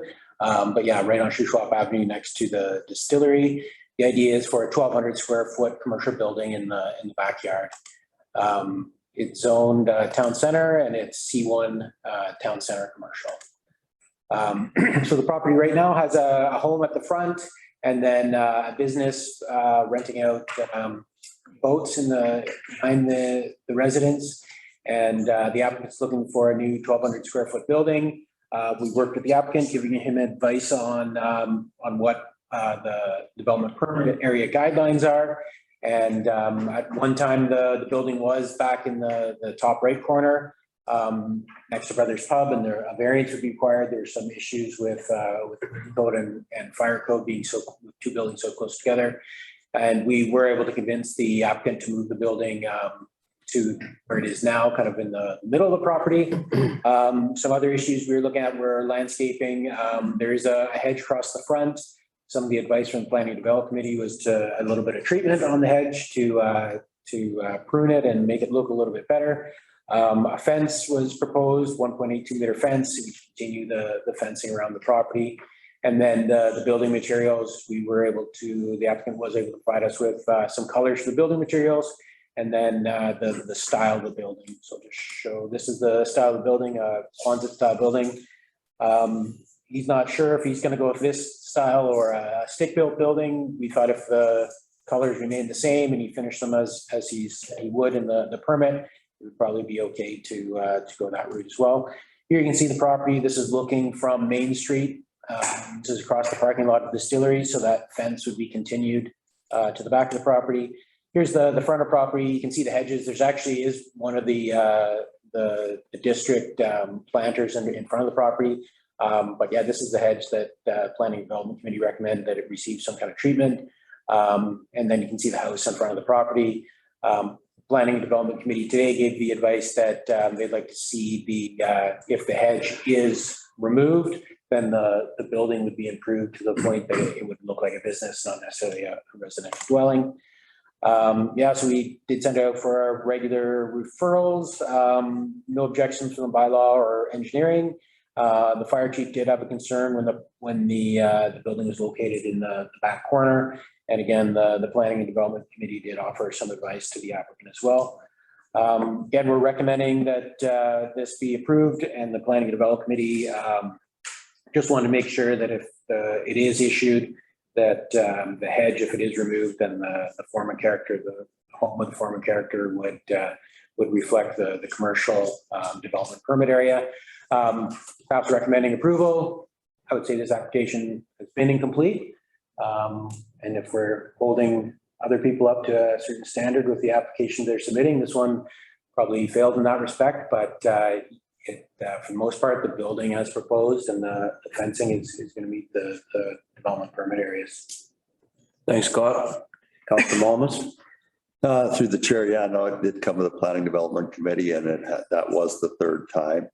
And I guess in defense of the applicant, he's probably not done this before. And so he didn't understand the process. It got a little difficult. But now, I mean, I think that's close to his original proposal, having the building over there. And so he's back there again. It eliminated the fire thing. And like I said, we made him very aware that the hedge needed to be maintained because it is not a business structure on there.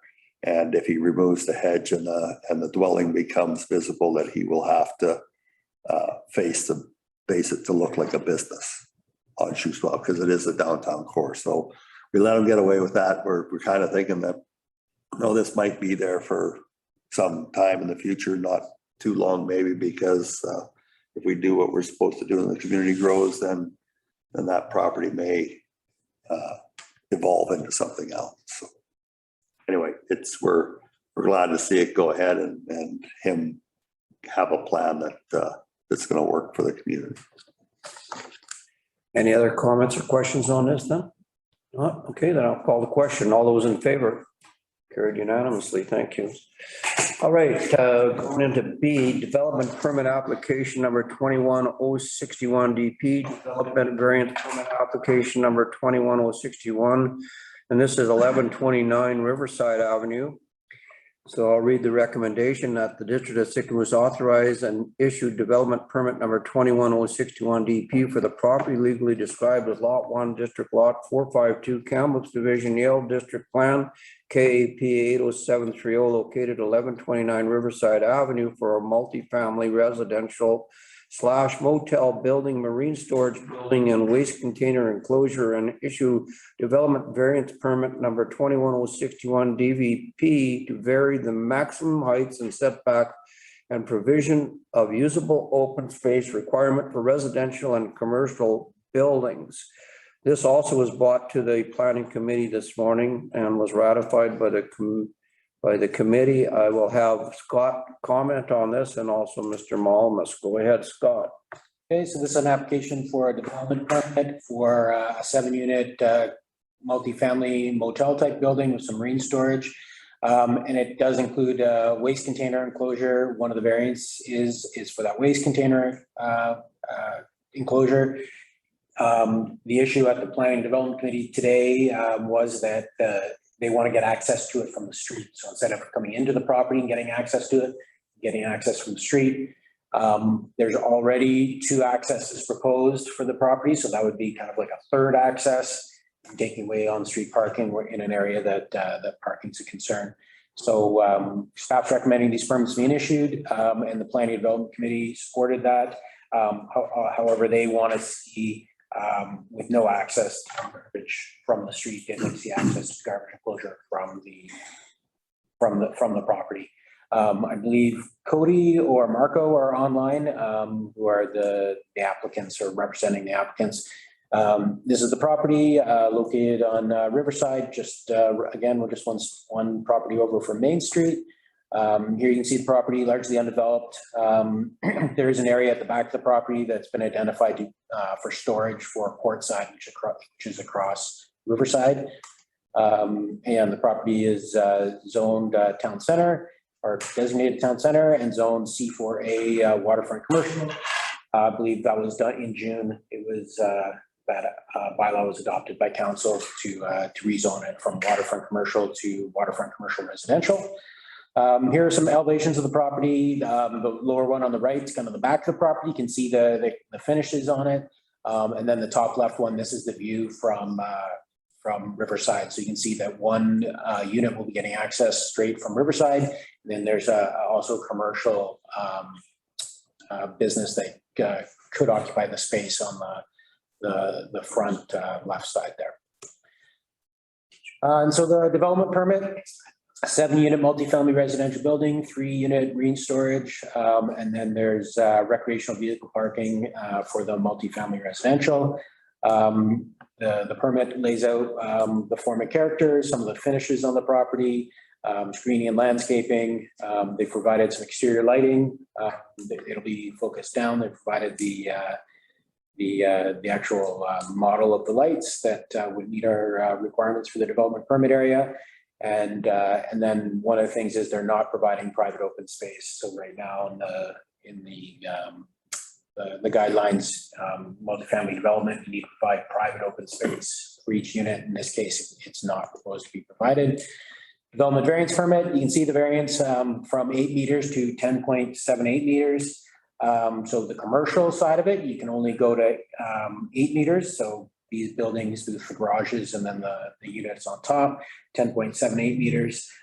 In the multifamily zone, you're allowed to go to 15 meters. So because they want to kind of keep their foot in both worlds, I believe the commercial aspect would be more of a short-term Airbnb type use. So they're proposing to go a little bit higher from the commercial side, but it's actually within the multifamily residential zone. And then you can see the different setbacks on the property. It is a tight property, so they've done what they can to fit everything on, and then request some variances. The marine storage buildings on the top right of this drawing, from 3 meters to 1.77 meters. And then the setbacks of the waste storage container. So they will be contained on the property, but within those setbacks. So from 6 meters to 1.56 meters from Riverside, and then 18 meters is a requirement from the center line of Riverside, and they want to go through 13.72. Then again, some setbacks bearing the front of the building on Riverside as well.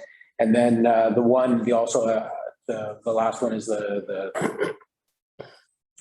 north property line. No, the south property line. They want to go from 3 meters to 0 meters or 6 meters to 0 meters and have a 0 meter setback on the property they share, on the property line they share with that property to the south. So at the time of building, the building code requires certain fire separation, so they'd have to address that at that time. Again, we sent this out for consultation. Building inspector did identify that the setbacks will invoke some building code requirements. No objections from the bylaw officer, but he did point out the parking issues, and that taking that space for the parking could influence the availability of parking on the road. Engineering had no objections. Did point out that the fire flow will need to be addressed, and that can be done through sprinkled buildings.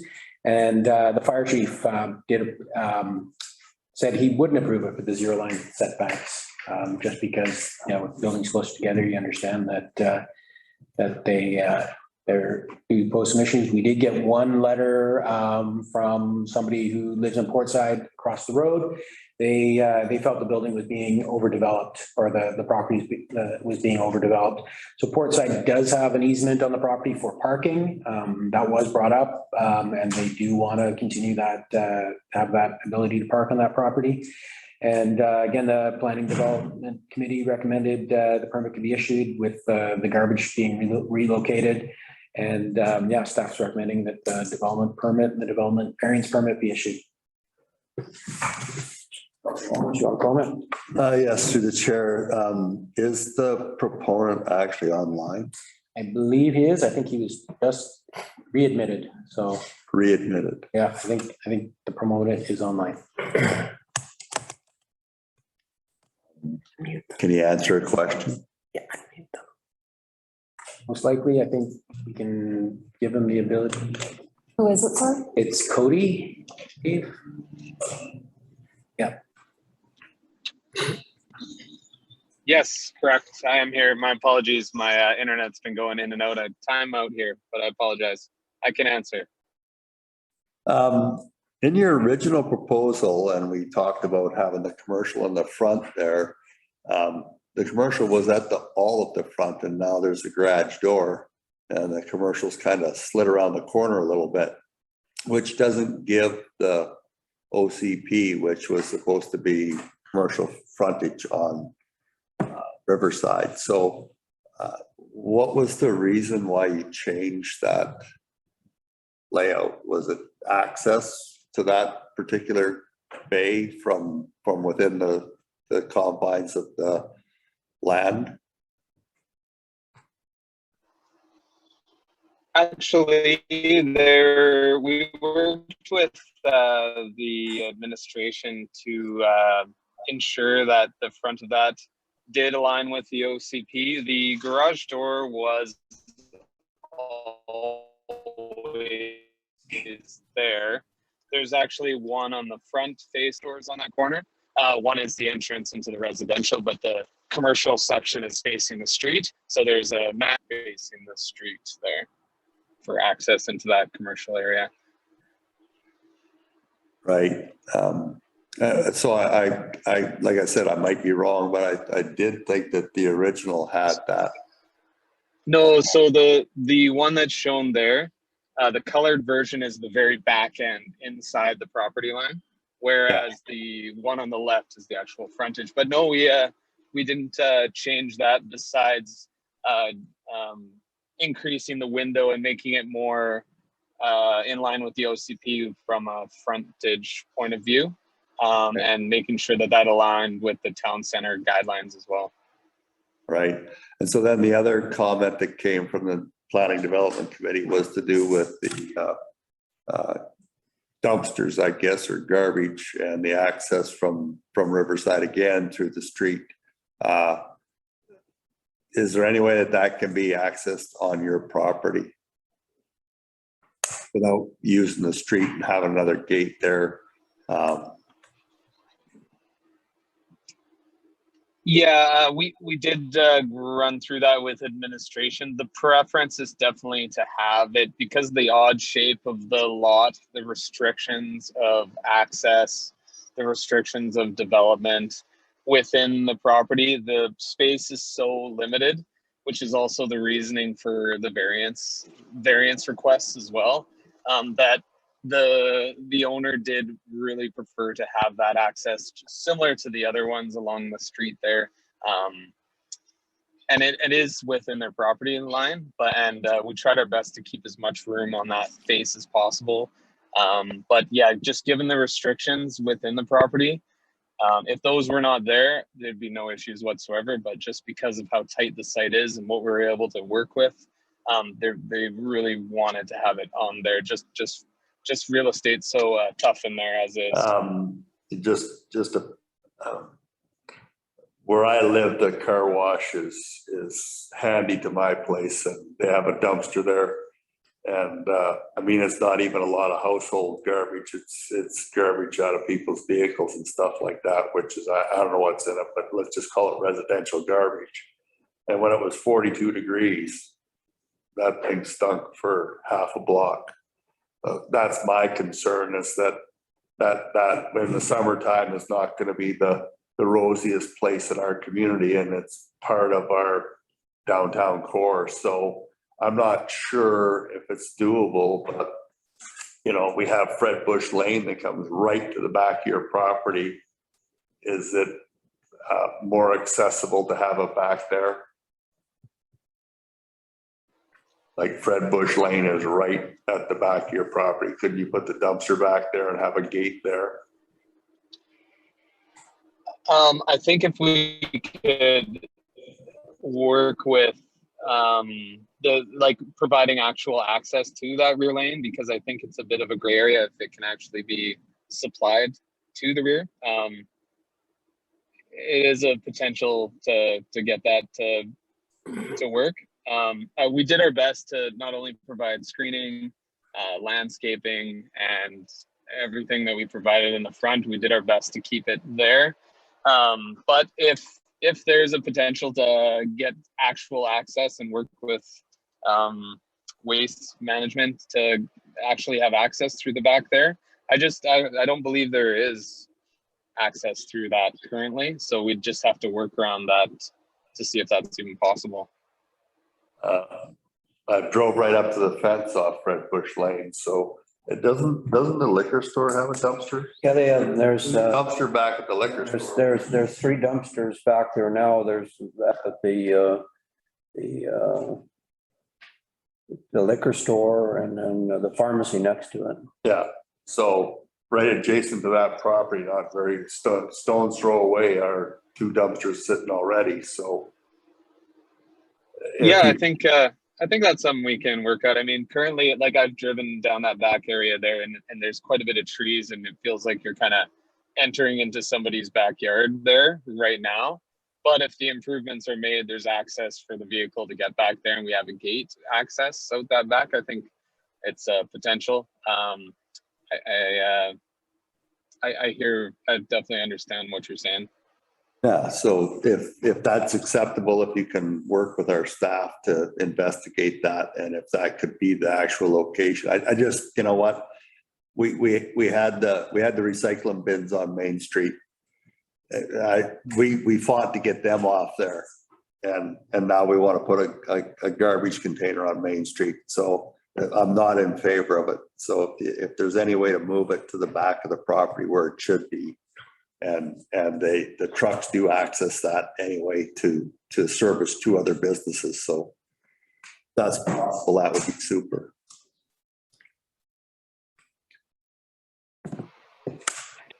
Excellent. Thank you. Any other? Okay. All right. Councillor McCabe. Yeah, through the chair. So the first question, 2 questions, if that's okay. First question over to Scott. I think we need to keep the parking, the covenant we have for the parking. I think that should stay. Will that be part of the permit that you're suggesting that stays? So it will stay Okay. as of right now. Yeah. And my other concern is our input from your fire chief. He says it's a dangerous precedent for development because there's a 0 setback on the south side of the property. How do we work around that? As part of my first question, I agree we should keep the parking. And so I understand we can't move the building further north because then it would impact the parking in that covenant from the port site. There's no real room. So it's a bit of a catch-22. I think we have to maintain that parking for port site as part of that covenant, but I support this whole application. I support development, don't get me wrong. I have one concern about the 0 setback on the backside because of fire protection. And like our fire chief says, the precedent it sets, dangerous precedent it sets. So through the chair, yeah, it's not uncommon, commercial buildings, you walk downtown in Sweating City, then often there's, buildings are right next to each other. There's a very, very thin separation or narrow separation between buildings. It can be addressed through building code, just that side of the building. And then like we saw with the one on 1209 Shoe Shop with Brothers, they were built right on the property line. That forces the next guy to then again, invest more in his property to fire rate that or build outside of those setbacks. So definitely it can be done. There's a technical solution, but yeah, it could put more burden on the next person to develop. So, okay, go ahead. So, yeah, from a technical aspect for a building code, it'd be sort of like some sort of firewall code on the south end of the property, the backside of the building sort of thing. Exactly. Okay, thank you. Councillor Malmus. Yes, at the planning development committee, we discussed this, and it would be it'll be a concrete wall, cinder brick or something as a fire rated wall. And our OCP that's what it has within it, 0 setback. So this development is meeting everything within the OCP. So Just asking. thanks. All right, any more comments on this? Call a question. Go ahead, Scott. So just one question, does council want to add something to the recommendation to relocate garbage, or issue the permit as it is and have us work with them to relocate the garbage? Councilor Airy, go ahead. Through the chair, I do have concern about changing the setback for the garbage there as well. Those trucks don't visit always at the most convenient times as well, and it's going to be from the looks of the image to me, it's going to be blocking both lanes of traffic while it empties that bin parked across the road. I wouldn't vote in favor of this without actually seeing it planned and knowing that they can access it from the back. And I agree with the smell issues as well, of course. Thank you. Councilor Malmus, and then Councilor McKay. So through the chair, through Scott and the proponent that's online, is there a willingness to move it to the back of the property? Like I said, I've driven right up there, and yes, you're right when you drive back there without knowing exactly where the property pins are, but that existing fence is very close to the property lines. And so, there's enough width of a road there to have your basic containment thing that you want to put on Riverside at that side of the property. And that's the only thing that's accessed is that garbage from back there. I don't know that we want to see a laneway back there, but the trucks are coming back there anyway. So Scott, are you willing to, and is the proponent willing to? I think the proponent said they were willing to work towards it. We can ask them again. Definitely staff sees a solution. I mean, lanes are often how most, like the liquor store and the IDA already have their services, the garbage services at least coming off the lane. That's is really the purpose of lanes. So I think it makes sense to move it back there. As the permit's written now, they don't have to move it back there. If council wants to make it a condition of the recommendation, then that would provide that guidance. Go ahead, Jeff. Then through the chair, I'd like to add that as a condition that the garbage be moved off of Riverside to the back of the property. Would I be able to speak to that just quick? I'm just reviewing the outside of it, if I may. Yeah, go ahead. Just in review of the rear lane, just one thing to consider though, the access to that lane is covered through the easement.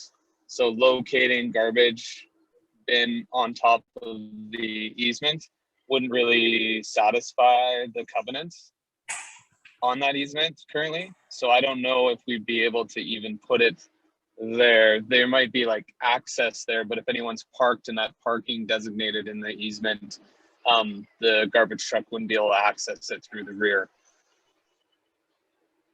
Through the chair. Go ahead.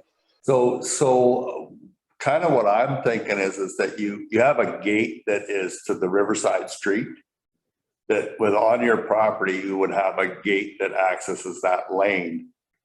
And so the garbage thing would be right on your property line, basically. And you could make it that it's in the center of that laneway through there, or make it that it's, I mean, you don't have to use that easement over there. I don't know exactly what's going on behind your buildings. Isn't that just the open storage area behind your buildings that you're putting the 7 units? There's a 1.4-ish meters back there just for air conditioning units. So there's not a lot of room. And if you look at the red line that's shown there, essentially the rest of the entire property is easement. So that front access there and that whole square to the bottom right-hand corner of your screen, that is all easement. So where there is not easement, we're essentially putting parking and building. And that was the main reason just for putting it up there, and there's not a lot of choice. Although I do agree with you, having it in the back rear of the property would be great, but in compliance with that easement and covenant, we are required to provide access. Nothing can be blocking it. They need parking, you know, those sort of things we have to stay compliant with. That would be my only concern with moving it. And one thing you will notice too, when you do see the front of the property where the garbage can is the proximity to the edge of the actual road is almost 30 feet. And because of the odd shape of the front property line and the way it mimics, or the way it follows along the other properties, you'll note that there is a little bit of a kink there, and the property line does, the neighboring property 1133 there does kink out quite a bit farther. So there is, if you go to the actual site plan of the property and zoom into that garbage enclosure area, you'll notice that the neighboring property does come out approximately like 4 meters.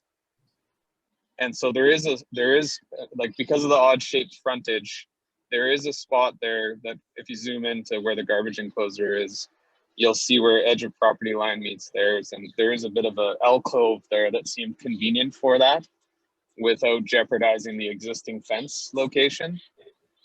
And that was the main intent, is having it without moving the existing fence and not causing too much of a disturbance with the easement. So to satisfy parking, landscaping, and access, where it's a really tough one for sure. So I do understand the comment, but we're governed by quite a bit of odd things on this lot.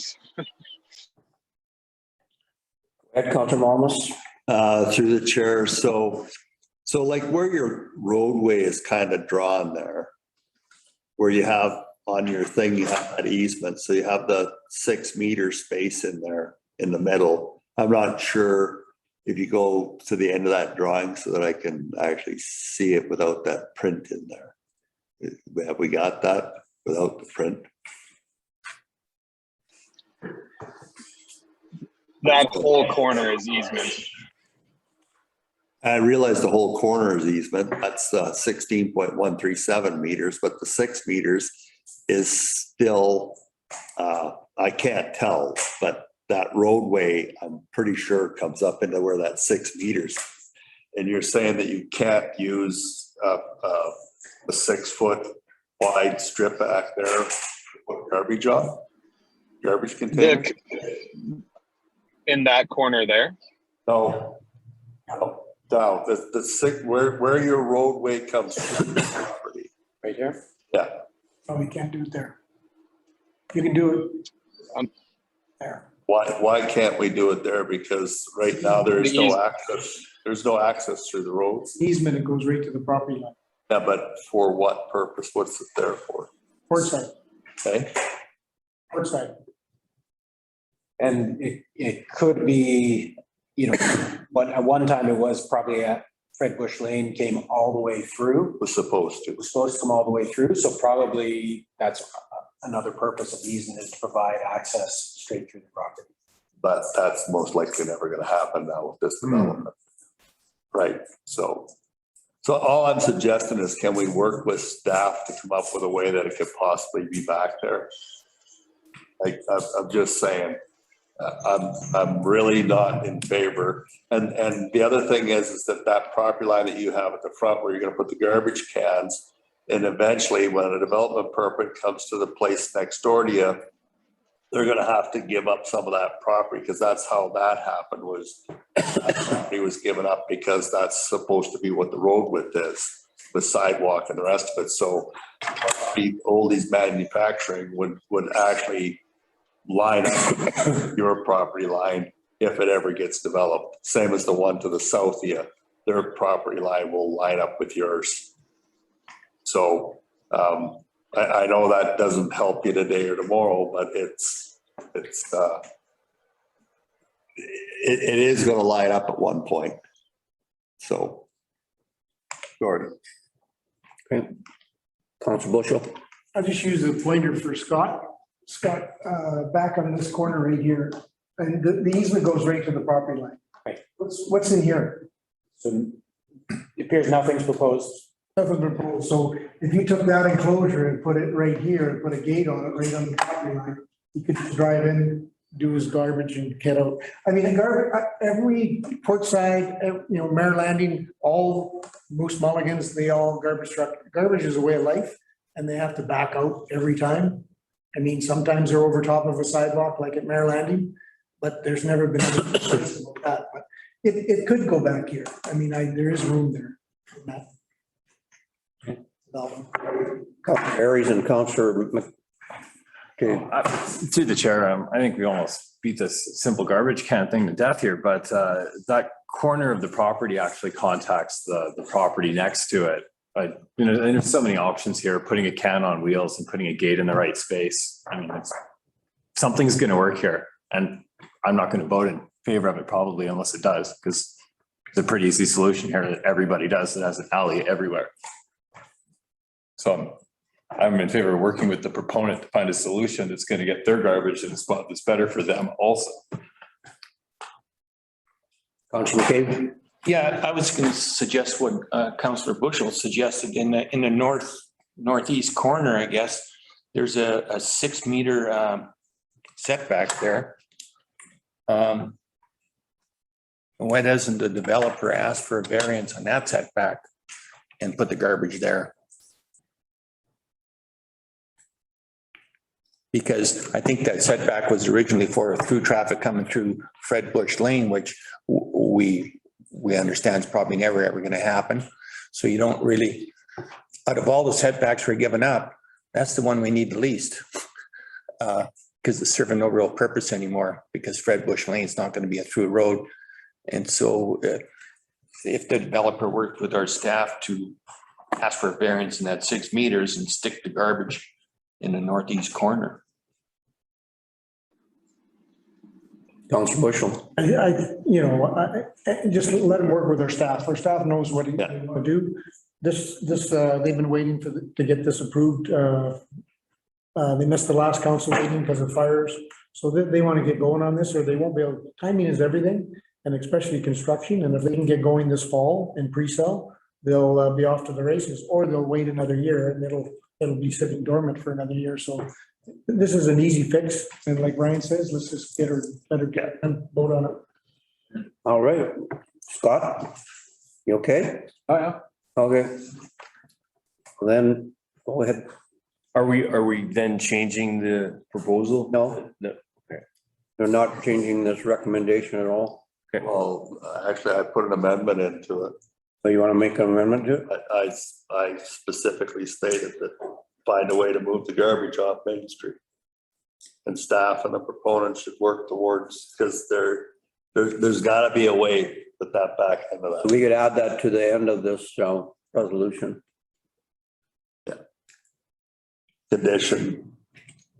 Move the garbage off. Okay, so you want to add what you'd like to the end of this resolution. Who's the worder here? Okay, so we're He wants to move the hearing. On the condition, facility. Let Scott. Yeah, on the condition that the garbage be moved to access off Fred Bush Lane. Or no, I think that's too restrictive. It's still access off his property. I think just get it off access off me, off of Riverside. Okay, so there's an amendment. Have you got it? yep, that we're moving the garbage. Okay, so Not quite a gem. I need a mover on the amendment and I need a seconder on the amendment. Councillor Malmus, I need a seconder on the amendment. Councillor Anderson. Okay, we'll vote on the amendment. All those in favor of the amendment? Okay, I'm going to call a question on the resolution as amended. I need a mover. Councillor Malmus, seconded by Councillor Evans. All those in favor? Opposed? Okay. It was carried unanimously with the amendment. Thank you.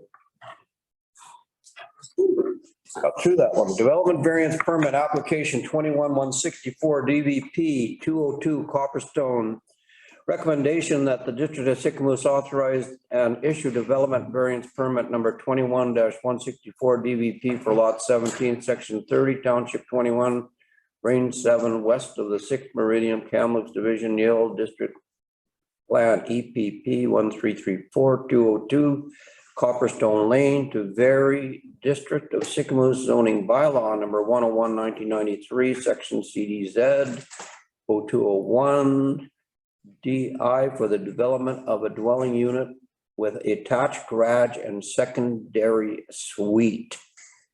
Okay, this also came to the planning committee this morning and it was ratified. I need a mover on this. Councillor Malmus, I need a seconder, Councillor Bushel. Scott, would you give us the lowdown on this? And maybe I can have Councillor Malmus add his 2 cents worth as well. This is development variance permit. Staff's recommending that it be approved. Copperstone Lane, as you can see, number 202, getting access off Copperstone. The variance is for the setback from that hammerhead turnaround. Those turnarounds, the purpose of them is for garbage trucks, fire trucks to turn around. And they want to build within the setback or the setbacks from 5 meters to 2.42 meters. Some of you might recognize the property that's downslope from that. So one of the things we're also asking, as the engineering asked, is that the stormwater from this property be piped into the hard pipe so that there shouldn't be any additional stormwater flowing downhill on this one. Yeah, the property is zoned residential or designated residential. It's zoned hillside residential. Here's the elevation. This is what the property is going to look like. So the top one is from Copperstone, and then the bottom one is what you'd be looking at if you're the neighbor.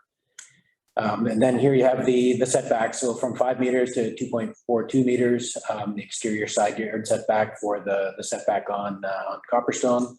Sent out for referrals. You didn't have anything from the neighbors, no concerns from bylaw or building. Engineering recommended that stormwater be directed into the stormwater right away. They've agreed to do that. No response from the fire chief. And again, staff's recommending approval. And I believe Dallas LaPointe is online.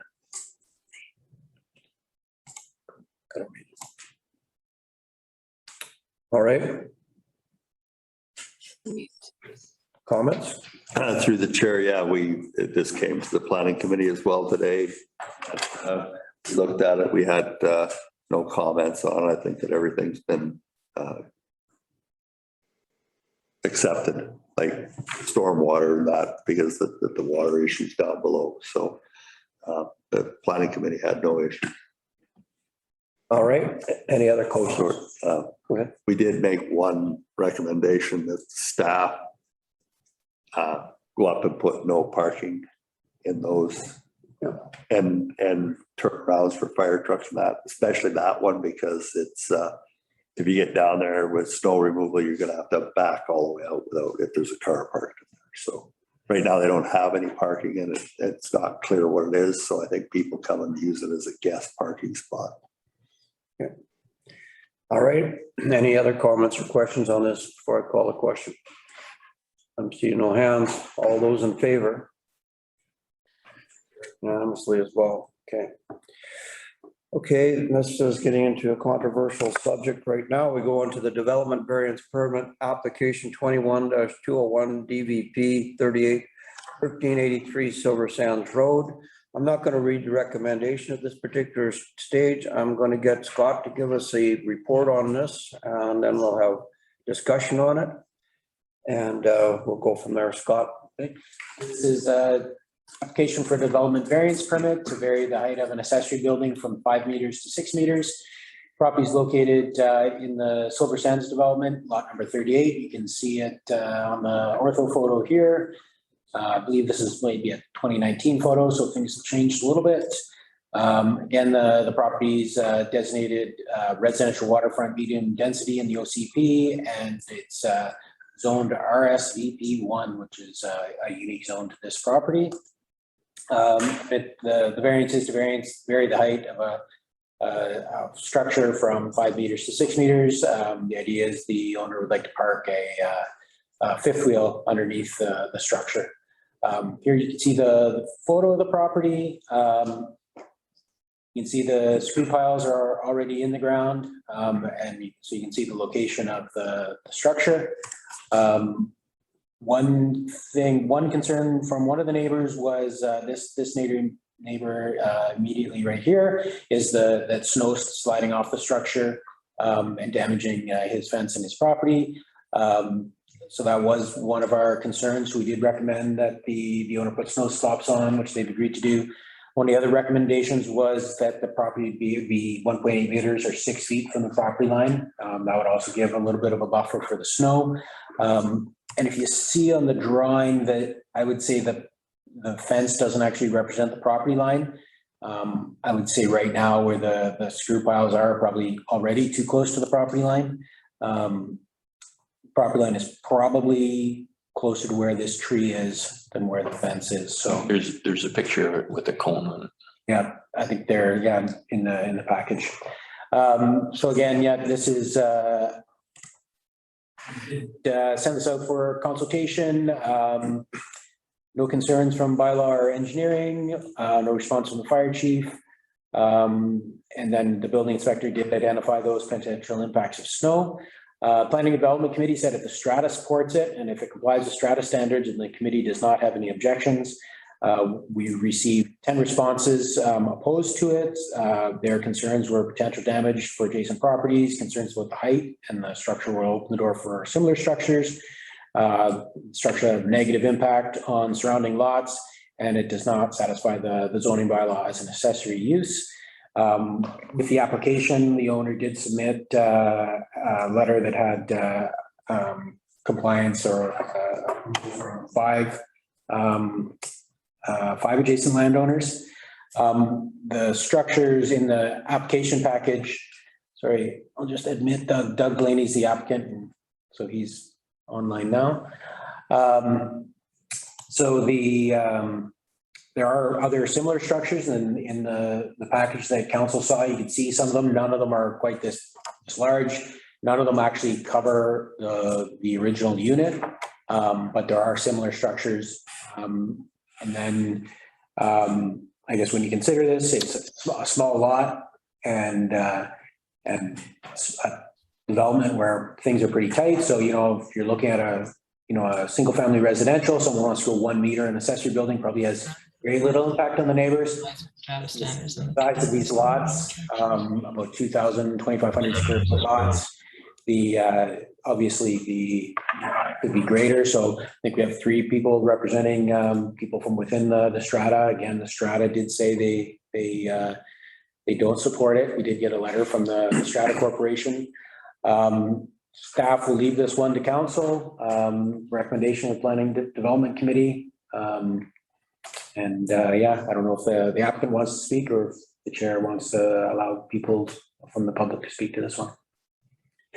All right, comments, questions from council. Councillor Malmus, go ahead. Yeah, I mean, when you're in a strata and things are that close, that tight together, you shouldn't have this many oppositions. I don't know whether a couple of people went out and solicited the neighbors for their comments to oppose it. I have 5 that are in favor of it. But I think this is a within the strata issue. I'd hate to make it a council issue. I think that the proponent needs to work with the strata, because if what Scott is saying that the strata is going to actually, as the strata committee, supply a letter of not support, then that's a pretty strong letter. So I mean, it's a private gated community.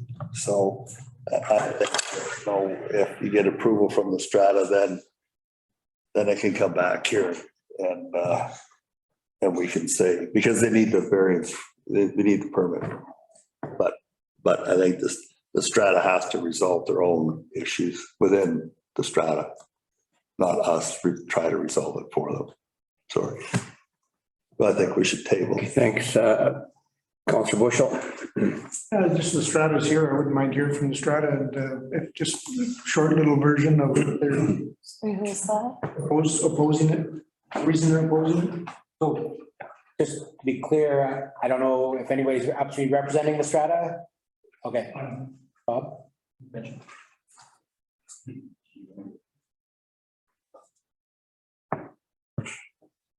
So you've pretty much got Councillor Malmus's take on it, and I tend to agree with him as well. Anyway, so we'll give you the opportunity to state your case, and we'll take it from there. Well, the Strata has discussed this at length, and our council has I guess frowned on it. It's not within the building features of our park. There are other units in the park that are built, but they are not very similar at all. The over height structure, this opens up a whole can of worms to other development in that park. And we don't know where it would actually stop if it was given. And this is a fifth wheel that is going to sit under basically an accessory building. And I do believe the district bylaws say that you cannot habitate an accessory building. And that's virtually what you're going to be doing when you have this fifth wheel sitting in underneath that unit. The screw pilings are definitely in the wrong place as far as the property line, but we can have that addressed a little bit later here. The people were on the recommended list, the list. Some of those had their names stricken and have put letters in. In fact, I have one here as well. They feel that the owner of the property had misrepresented what the structure was going to look like, not in theme with the rest of the park. And they thought that the height was misrepresented as well. So these people there's been a couple people pull out on this that originally give their okay, but they pulled it on because they've actually seen what it is actually going to be like. So, but I think in working with any variance in the park, I would ask that because we are a private gated community and we are a land strata, we all own our own lots. The Strata Corporation is virtually its own little government, much like you are our government in the district here. We're our own little government. And I don't think that the district of Sicamous would appreciate it very much if the province come in and said, well, we're going to let a development go ahead on Main Street here without you folks having input on it. It just doesn't bid well with the rest of the park. And having said that, the fact that just people within 50 meters of this proposal were issued letters and given the opportunity to voice their opinion. It actually, because of the way the park is set up and we are in such close proximity, it should involve a whole 124 units in that park because it definitely affects everybody. And that's about all I have to say. I don't know, is there any questions? Yeah, I have a question, and we have some questions. Councillor Malmus first. Go ahead. Yeah, and I mean,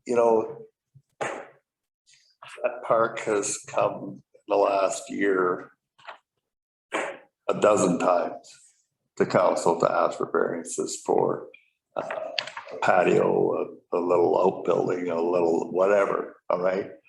I honestly think that for what you're requesting, I agree with you. But I think that within your strata council, you should amend your bylaw that they come to you first with their proposal and the strata approve it, basically, and then it comes here? Because then we know you're in compliance and I'm sorry, but then you're not taking up staff time and our time and the rest of it to work through this when it's not an approval by the strata. So if that could be a possibility, I'm not in favor of this, mostly because there's too many opposition.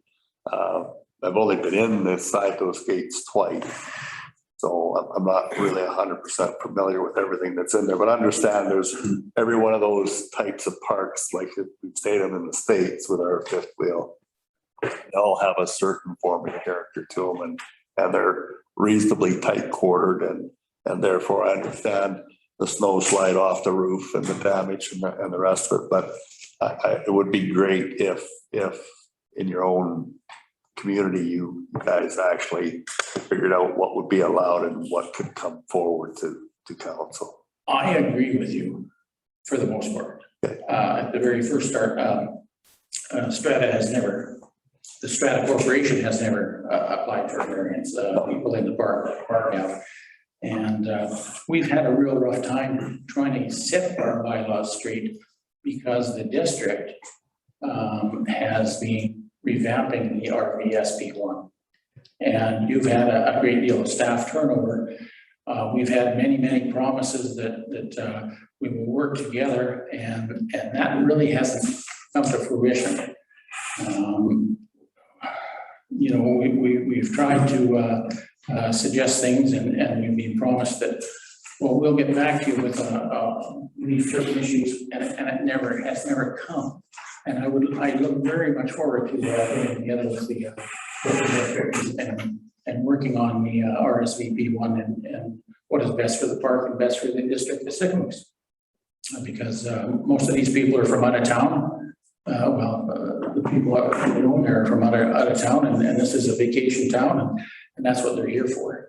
And but you're 100% right on the that we should get it together and not waste you people's time. And we'd like to do that, but we're having a difficult time doing that without having your support with the RVSP1.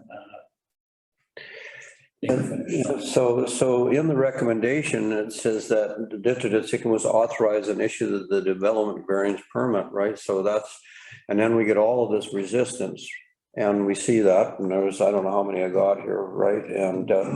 And then we take a look at, and I agree with you when it comes to councils making decisions, and but with respect to your strata council, what was the majority vote on what you'd like to see? If there was a majority vote that would endorse this, then we would probably be looking at to endorse it based on our staff recommendation, because that's the recommendation based on the bylaws and so forth. So that's the dilemma we're in, and similar dilemma with you. With the Silver Sands development, there's been some components to it that's been somewhat challenging in the past, and we've been trying to work our way through that. And that actually came to the planning committee the other day when we were seeing about getting full-time residents in that area. And so it's been challenging for us, and I'd like to be able to find a solution for that. But if we knew what the appetite was from the entire community, then it would make probably be easier for us to make a decision on your behalf one way or another. So that's kind of how I see this. In all respect, you do have the opportunity in a democratic manner in which to make a decision. Councillor Malmus, go ahead. So I guess to that point, though, to work with you, I realize that the people within the strata come to us and put the application in, and maybe at our doorstep, the address of Silver Sands should be a sign on there that says, if you're going for a variance or a development permit, you need to be approved by the strata first and then come to us.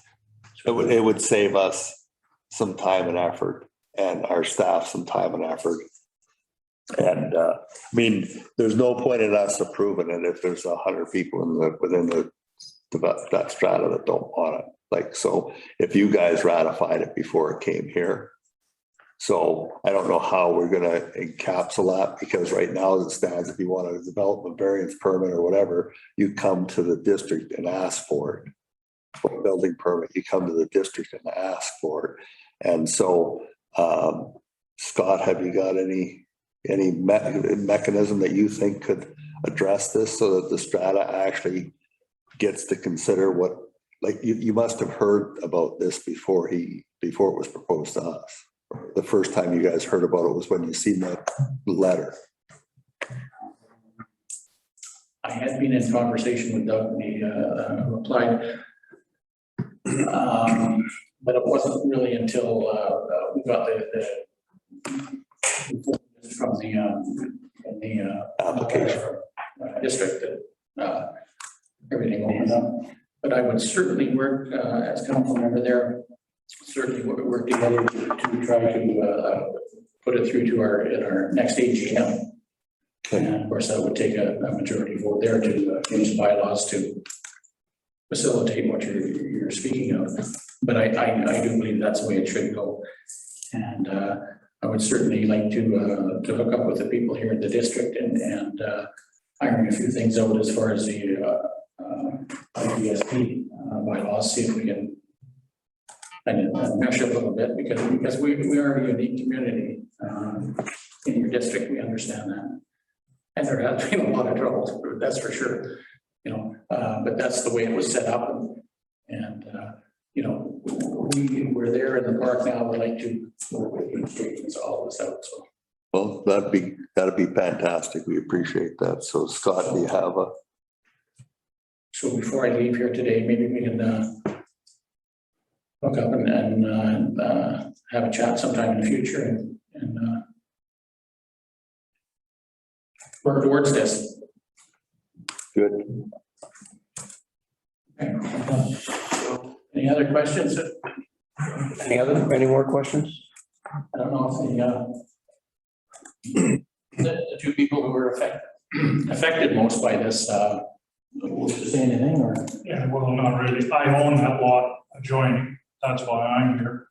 And as much as I agree with everything was just said, when this letter came out, it addressed the people within a 50-meter radius. If the town is issuing the building permit and the variance, are they not? Then should not the letter have addressed the whole park? I'm just trying to understand why we're now saying the council should have addressed it when your letter only included people within 50-meter radius. Does that make sense? Go ahead, Jeff. It's just the rules. I think that's provincial, isn't it?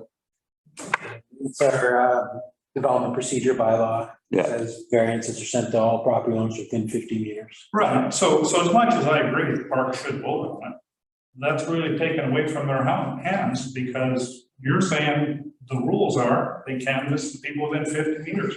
We do. We're here. But we do. The suggestion was that the within the park. So what I suggested, sir, was that if that address comes in here again, it should be notified to the council, the strata council. You guys figure it out. Then when it comes back here, it's done. And you can talk to the whole park about it. Our bylaw says 50 meters. So that's what we do. We draw a circle and send it out to 50 meters. And so we won't change that most likely. But if you're concerned about what happens within that gated community, then you should see the proposal before we do and basically give it your blessings or shoot it down. Right, but that's not what happened. Yeah, that's what I'm saying. I'm putting it back to, if you want to be involved in it, then somehow the district office, when that address comes up, needs to kick it back. Or you need to send out a letter as a strata saying that the district of Sicamous will not consider any permits or variances for any structures until we've given our blessings. Then you can have an open house on it. Yeah, and unfortunately, that's one of many things in the park that were not set up and addressed to make life easier for everybody. Yeah. And, yeah.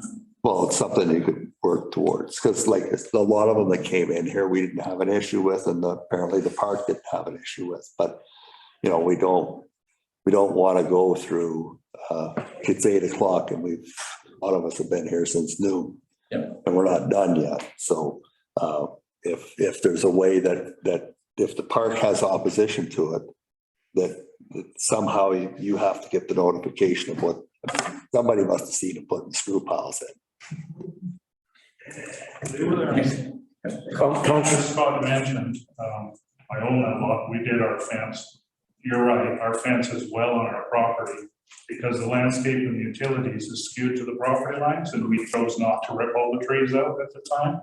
It would appear that the fruit piles are laid off our fence, which is probably. Councillor Bushel, you had a comment? No. Right, so what's where are we going with this resolution? All the question we've got. Right. Can we just table this and you guys deal with it and come back? Like, do we have to do anything with it? Can we just? We don't have to vote on this today. We could suggest that they come back to us on this, but, or we can vote on it. And I have one more suggestion as to how to get the information out to everyone in your 131 people. I'm fairly certain that you've got a president and so you must have everyone's email addresses. Can you not put a letter together, send it out saying this is what's going on, we need, or just to your board? Certainly, the people have to understand that they have, I mean, we can put a letter out, a blanket letter out to inform the residents that that's what they should do, is they should come to council first before coming to the district and tying up. I think that we should vote on this and that is done, because I don't know when the guy's coming back and I don't think you should leave it open personally. Yeah. Talking about lessons conversation. Oh, we can do that. I mean, if we're okay with that, then so I'll read out the recommendation and then we will vote on this and we'll see whether it's endorsed or not. Recommendation that the district of Sicamous authorize and issue the development variance permit number 21-201 DVP for strata lot 38, district lot 452 and section 1 township 22 range 8 west of the 6th meridian Kamloops division Yale district strata plan KS 3387, together with an interest in the common property in proportion to the unit entitlement of the strata lot as shown on Form V 381383 Silver Sands Road to Vary District to Sicamous zoning bylaw number 101, 1993, section 90111. Maximum height of the accessory building from 5 meters to 6 meters. Moved by Councillor Malma, seconded by Councillor Bushel. Okay, any more comments on this? Go ahead, Councillor McCabe. I apologize. I'm sorry. I'm curious, out of the 10 people that said no, I just call it a no letter, that don't support it. How many of those 10 people are within a 50-meter radius of the mail out? Yeah, we didn't record that, but. I would say all of them. If I had to guess, though. That would be an important point, I would think.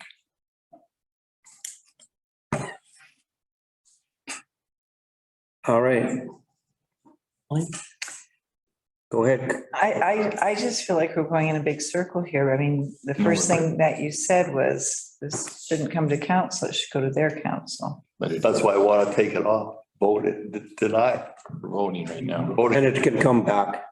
Then it can come back. I'd say, once we get rid of it, then they can make their decisions and then it can come back to Scott and then we can make another decision at a later date. But just get this. And I tend to agree with Councilor Malmus on that. So any other comments or questions on this? Okay, I'll call the question. All those in favor? All those opposed? Okay, it's defeated. Okay, the rest of the ball's in your court. Good luck with that. Good luck with it. We'll see you next meeting. I'm sure it'll happen anyway.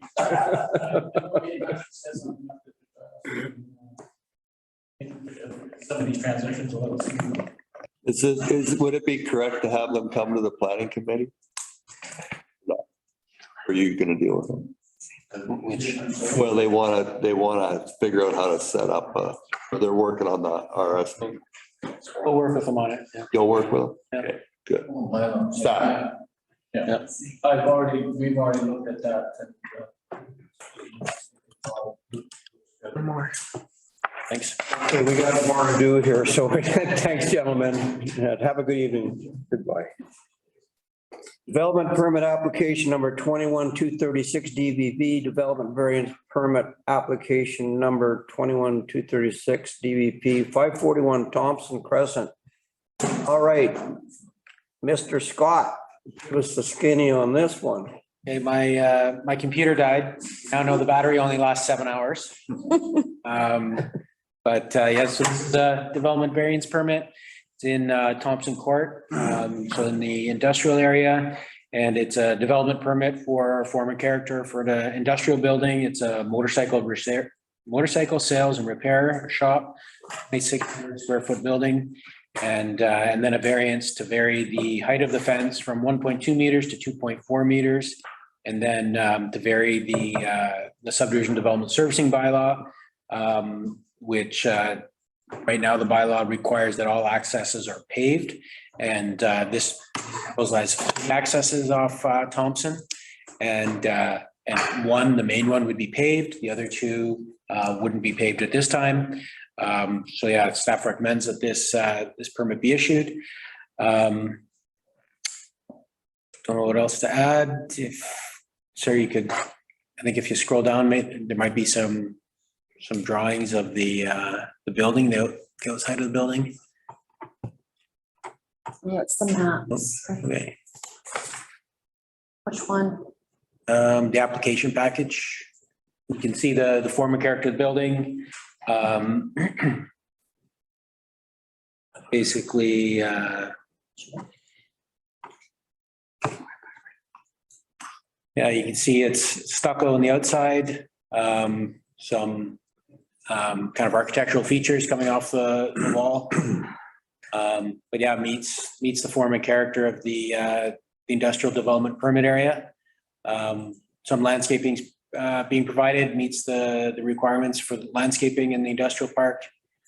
And yeah, the variance is relatively minor. I mean, a 1.2 meter fence around a motorcycle shop probably wouldn't keep too many people out. And yeah, we think it's reasonable. They're gonna have to apply for the additional accesses and access permit, but as you can see, they're kind of up to the undeveloped parts of the property. So it's pretty reasonable to not have to pave those at this time.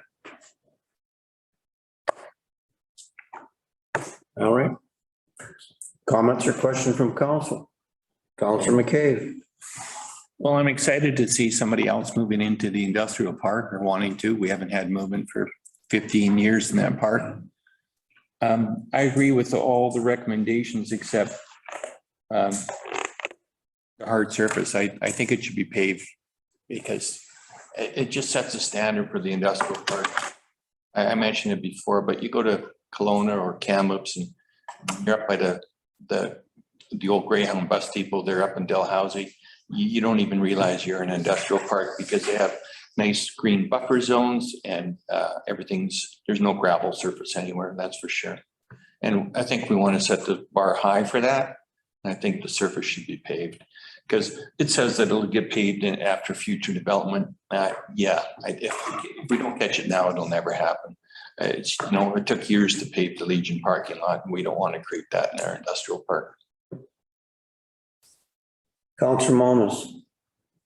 Through the chair, well, we got the lot across the street, which is a trucking thing, and it's not paved. And we got AIM, and it's not paved entirely. Well, I voted to have those paved. I understand that, so I voted to not have them paved. He's paving a portion of it. It is a motorcycle shop, and I'm assuming the asphalt's not cheap. So he's probably gonna put a base in there good enough that he'll be able to asphalt over it, but you know, if you get busy and you get more bikes in there, you're not gonna push them around on a gravel surface. I mean, they just won't do that. They will pave it. So I don't have an issue with that. Just out of curiosity, where are the other two accesses? What, if you scroll down or go back up to where you were, Sarah? Up here, Nope. sorry. Yeah, so you can see the one in the bottom left corner of the bottom left drawing, the one access is, you can see it coming off the bulb of the cul-de-sac. Yeah. And then the other one would be off Thompson, not Thompson Court, Thompson Place. At the end of that road. At the end of that road. For motorcycle. So previously, we were, I think Councillor McCabe brought this up when it come to the Walmart project, and what did we decide? We passed a recommendation and they were going to put in crush, right? We didn't. So now we got this unit here and Councillor McCabe saying that we should have it paved. Now we've almost set a precedent for another company in that area. I would hate to see this thing squashed because we're committed to paving it. So anyway, I think regardless, I would like to see it paved as well. I mean, that would be the perfect solution. But I would like to see this project go forward too, and it would be awesome to have that shop in town. Anyway, that's my take. Councillor Evans and Councillor. Go ahead. I would vote in favor of this because the paving that he's gonna do is gonna make it look good. And I think that he'll be interested in paving the rest. Just give him some time because it is quite expensive. Councillor Aries and Councillor Bushel. Through the chair, it's a good looking it's a good looking project for the area, I think. I'm really happy to see that. Also, yeah, with previous developments in mind, I'd like to see it paved, but I won't hold them to a higher standard than we've recently held others to, I guess. So I wouldn't suggest any changes, and I think their defense ask is pretty reasonable as well to speak. Yeah. Okay, thanks. Councillor Bushel. Yeah, I'd love to see it paved too. Probably to finish paving that would be another $40,000. And this is a local company that's, has struggled, and they're going out on a limb here to build a beautiful building and do some paving. So I would vote as is and approve this proposal. That's my comment anyways. All right. It's okay. So I'm not going to read out the resolution or the recommendation. I'm going to just say I need a mover on the resolution as presented. Councillor Malmus, Councillor Evans, any other comments on this? Going to call a question. All in favor? Carried unanimously. Change that bylaw. Yeah, I'm starting to get tired. Eagles Nest lease agreement, Eagle Junior B Hockey Club. Recommendation that the mayor and corporate are authorized to execute a lease agreement with the Eagles Junior B Hockey Club for the use of the modular accommodation facility located at 11178 Eagle Pass Way, commencing August 27, 2021 until March 31st, 2022 for the monthly rent of $6,700, including utilities. I need a mover on this. Councillor Malmus, second by Councillor Aries. Comments or questions on this? Okay, I'm going to call a question. All in favor? Oh, isn't Sheila addressing this? Yeah, Councillor Malmus, go ahead.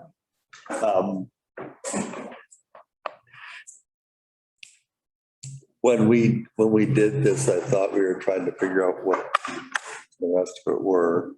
And also, wasn't there some like furniture missing, damaged? And Yeah, so this lease agreement is the same as last lease agreement. It's $6,700 a month, which covers the principal and interest payment, but it does not include heat. We pay for the heat and the utilities in there. And in terms of stuff within the hockey academy, I think we're replacing a few stools and adding some hangers for coats, just a few minor things. So through the chair, are we, was this this was just a 1-year lease and we're just doing it again, or was it a 1 year with another year option, or how was this lease? Yeah, this one actually doesn't have a renewal term. It's just till the end of March 31, 2022. So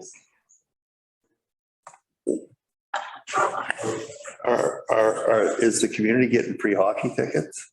Because like, you know, if we're paying, the utilities are a big nut.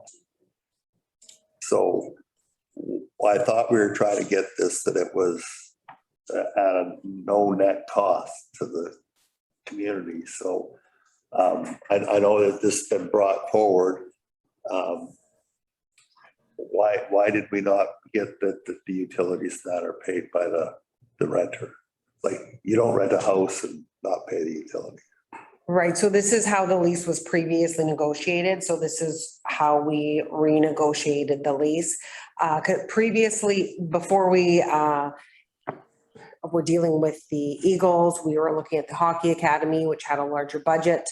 The Eagles do not, so we're trying to work with a community group to make it so it's feasible for them. They still have to provide food and everything else for them. And I guess it's better than it's sitting empty. Oh, I just would like it all explained. This is a public meeting and I don't want to just go, well, we're doing this and gifting this away and doing that. We got an issue with another building that we have already. So I just want it to be transparent that we're doing this to keep the Eagles in the community. Hopefully the COVID doesn't come along and kill them again just at the start of hockey season. So I think that as it sits right now and we're renewing the lease based on the conditions and the last year and COVID and the rec center. Yeah. And I'm in favor of this date. I have another comment though. Councillor Bushel, go ahead. Yeah, maybe Sheila's online. Maybe she might want to say something. Okay, Sheila, are you online? Yes, I am. Okay, well, you got the floor, young lady. Well, first of all, I'd like to say thank you for the support. However, the piece that you just announced is news to me. We had not discussed the heat, so we will need to go back and look at our budget before we can actually agree to this. That is not the agreement that Evan and I discussed earlier in the year. So we have been working on the premise that we were paying the $6,700 a month for the lease. We have based our entire budget for the coming year and season with that figure in mind. So we will need, and we have no idea how much the propane, the heat was. So we'll need to now factor that in, and we'll have to rethink this whole process. I can't speak for, on behalf of our board. We'd need to actually discuss all of that. Thanks, Sheila. Councillor Malmus has a question. No, I don't have a question. You know, that's not what my comment was about. My comment was about making the public aware of what the district was granting to the hockey club. Yeah, that's fine. I understand that. We were including the heat. I didn't say charge you the heat. Oh, no, I believe that Kelly, when Kelly just read that, she said that the heat wasn't included. So if that's the case, we'll have to look at that as what the costs are going to be. So the heat and the utilities are currently included in your $6,700. Yeah, the electricity, water, sewer, propane, the utility charges are included. We pay for those. You do not pay for those. You pay us a flat amount of $6,700. I just wanted the public to know that that was a contribution by the community to keep the Eagle. And then my next question is, seeing as how you're on the line, are you gonna have your chiller fixed? Are you actually gonna have lights? Let me bring you up to date, shall I? So it has been in the building for almost 3 weeks now. We have been in constant contact with the new rec manager. on a weekly basis as he's updated us. This chiller they thought was coming from Quebec actually came from the States. It does require fabrication. They have had some difficulty getting some parts. They managed to get everything they need, but they do not foresee this being installed any earlier than the 27th of August. Unfortunately, that has now meant that we have had to cancel our camp that would have generated some substantial revenue for us. However, we have anticipated this outcome and then tried to adjust accordingly.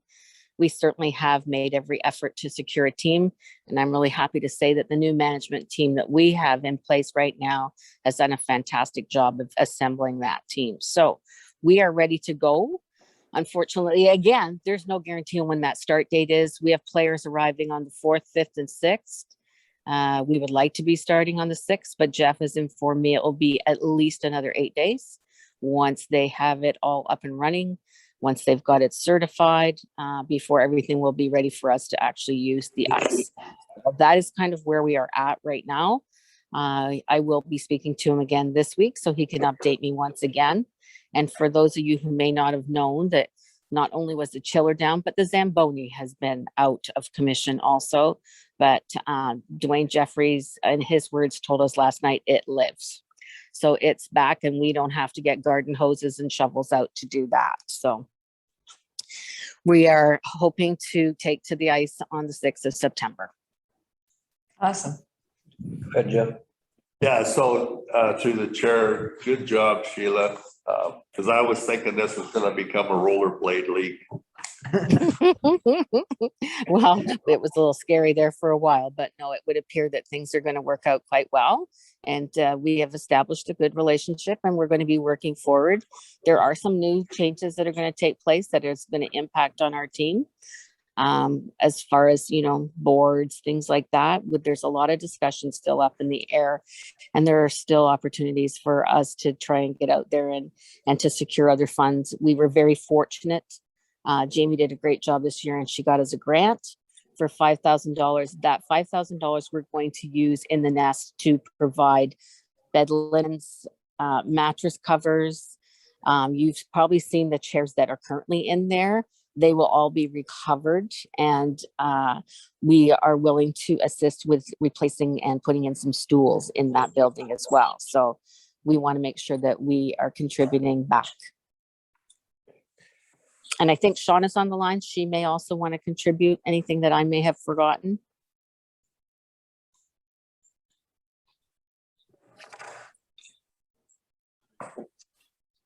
Yeah, I'm here. Does anybody have any questions? I was just going to speak to any financial questions. If anybody had any, that Sheila spoke to the camp and that we're not allowed to have, that we can't have our camps because the chiller isn't up and functional yet. That has a significant financial impact to us. It was a generation of income for us, you know, promotes our program, helps with recruiting of players. Sheila already spoke to that. We have a great management team in place and they already had players recruited. So it's not really impacting us with regards to the selection of a team that's already in place, but it does have a significant financial impact because we do use those camps for generation of income. All right.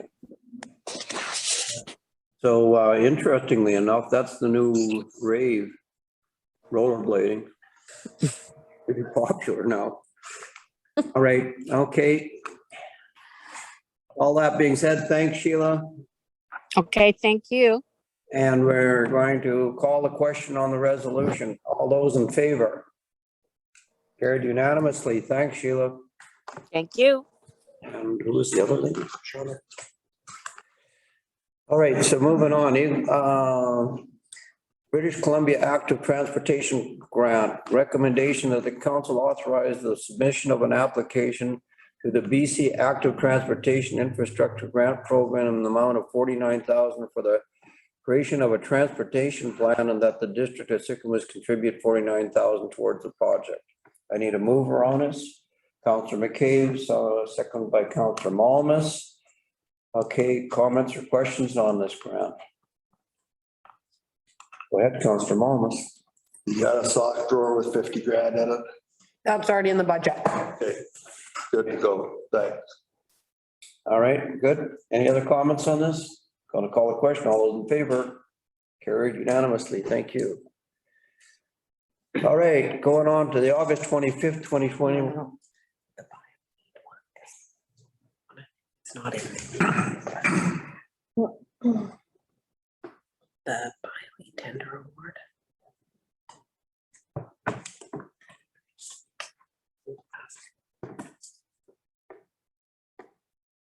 And just table it. Okay. Okay, carry on. Recommendation, okay, on the August 25th, 2021 regular council meeting, recommendation that the August 25th, 2021 regular council meeting of council, regular meeting of council be canceled. Councillor Malmus, Councillor Bushel, any comments on this? Go ahead, Councillor McKay. We coincided this with MOTI having a delegation to our next council meeting on the 25th.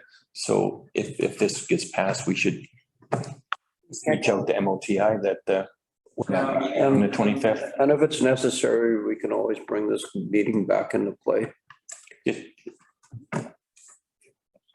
All right, going to call the question. All those in favor? Have a nice holiday. Excuse me, did we forget something on the agenda? We missed something. What? You missed. We missed biomass heating system.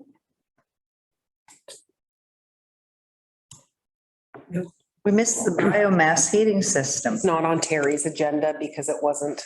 It's the Bioheat tender award. I don't have it on my. And neither do I. I don't have it at mine either. Yeah, no, it was switched. It was The switcheroony. the switcheroony.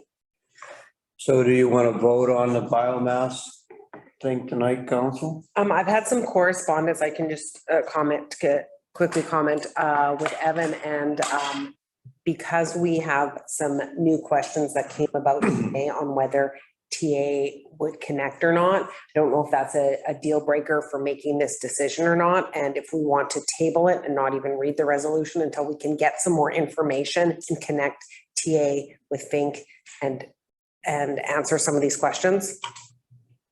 Or whether we want to proceed. Didn't you say this was starting to get time sensitive? It is starting to get time sensitive, but because there are still questions out there in terms of connection or not, I feel like we should probably get all the answers that we need to, unless you feel comfortable making the decision right now, not knowing that. It's just, there was a bunch of questions and that was new information today. So it's really up to council. Well, the resolution is sitting right here. It was one that was not at the end of this. It was in the middle of. I know. Okay, so go ahead, Councillor Malmus. Through the chair, so sorry, Kelly, you stated that that Fink was going to have a conversation with TA Structures, and Fink, when they were standing here, said that DOS was supposed to have that conversation and get the contract signed. It's our facility. Correct. So if our staff didn't go out and have the conversation and get a signature or get a written commitment, I'm not sure how to proceed with this. Like, okay. Again, the email that we got basically asks a lot of questions, and correct. And I don't know how long it's going to take to answer those questions.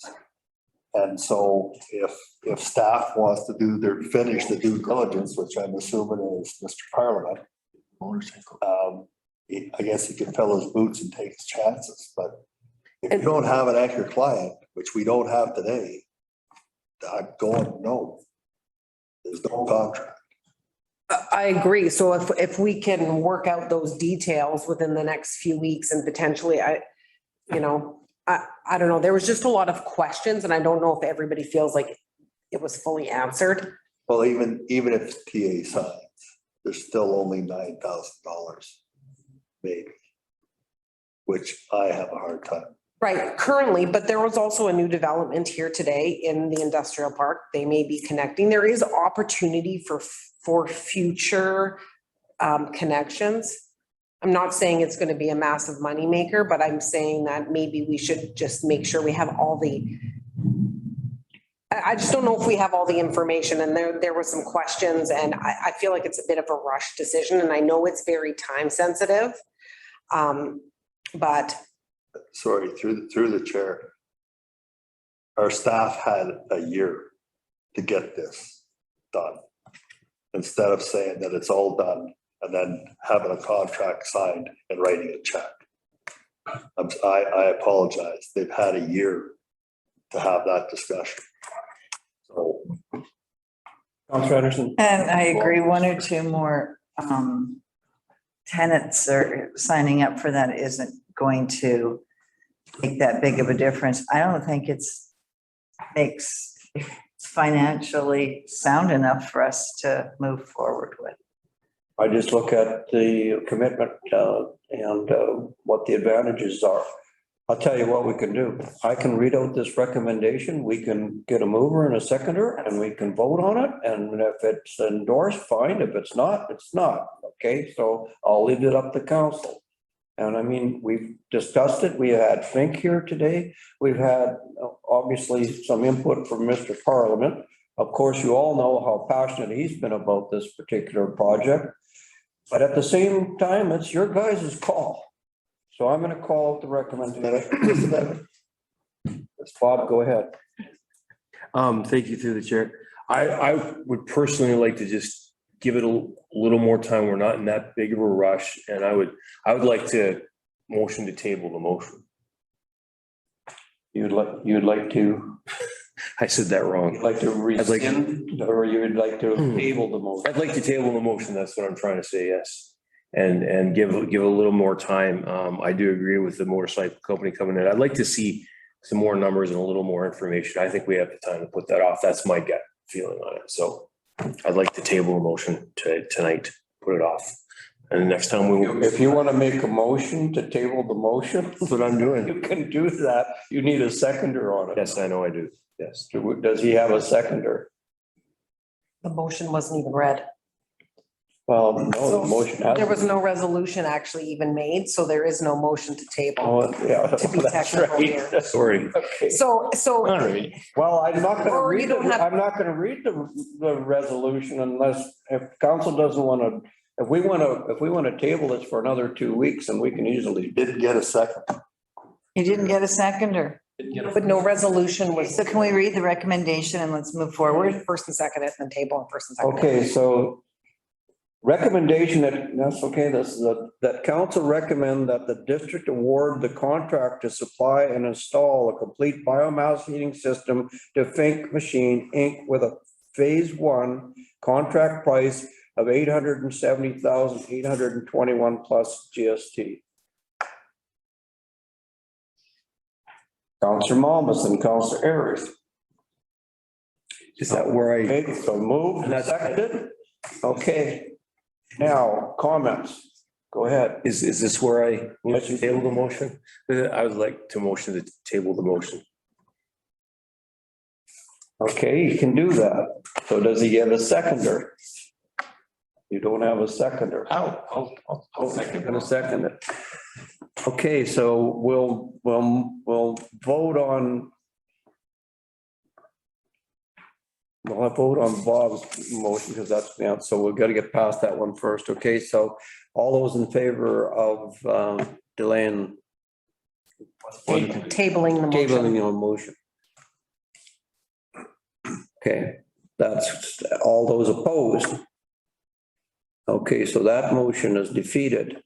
Okay, so now let's go into the next motion. Now we have a decision here now. Already read it. It's already been. Okay, Yeah. so I'm going to call a question on this particular motion.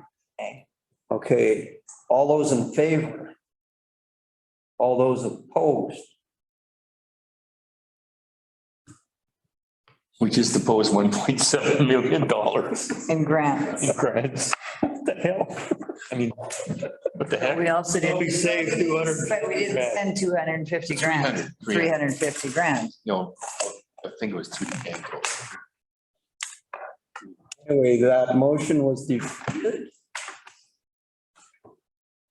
Tough. My battery's going dead, so you can finish this. Let's finish. Oh, we got it done. Okay, so where am I with this meeting? Get through this thing here, or get on. What community? Okay, we've gone through the cancellation of the August 25th meeting, right? Yeah, I'll get to this. Okay, fees and charges amending bylaw, No. utility billing by Councillor Bushel. You wanted to talk about this, and Kelly. Kidding me? I was just, it was a correspondence that I received during the fire from a resident at 2 Mile, complaining that they're spending all this money on water to sprinkle the roofs. Anyways, so I just sent it to Kelly, and we said, we don't have to address it right now. We can postpone it for a bit because there's no utilities. We're not gonna. Kelly's got we talked about this, so. I can make it really brief. So, and you've got some, but we also have some email questions as well because of all the additional watering required. So it's whether or not council wants to provide any type of relief for water billing for the second billing because of additional watering that may have been required in the evacuation order area. So option one, no relief. You know, it's kind of like insurance on your place. If you choose to water, you pay that premium on the water usage. Or we could go out and do meter reads now. However, that would take some time from Public Works. There's about 233 properties. And then our last meter read was at the beginning of July. So you're giving over a month and a half of free water usage.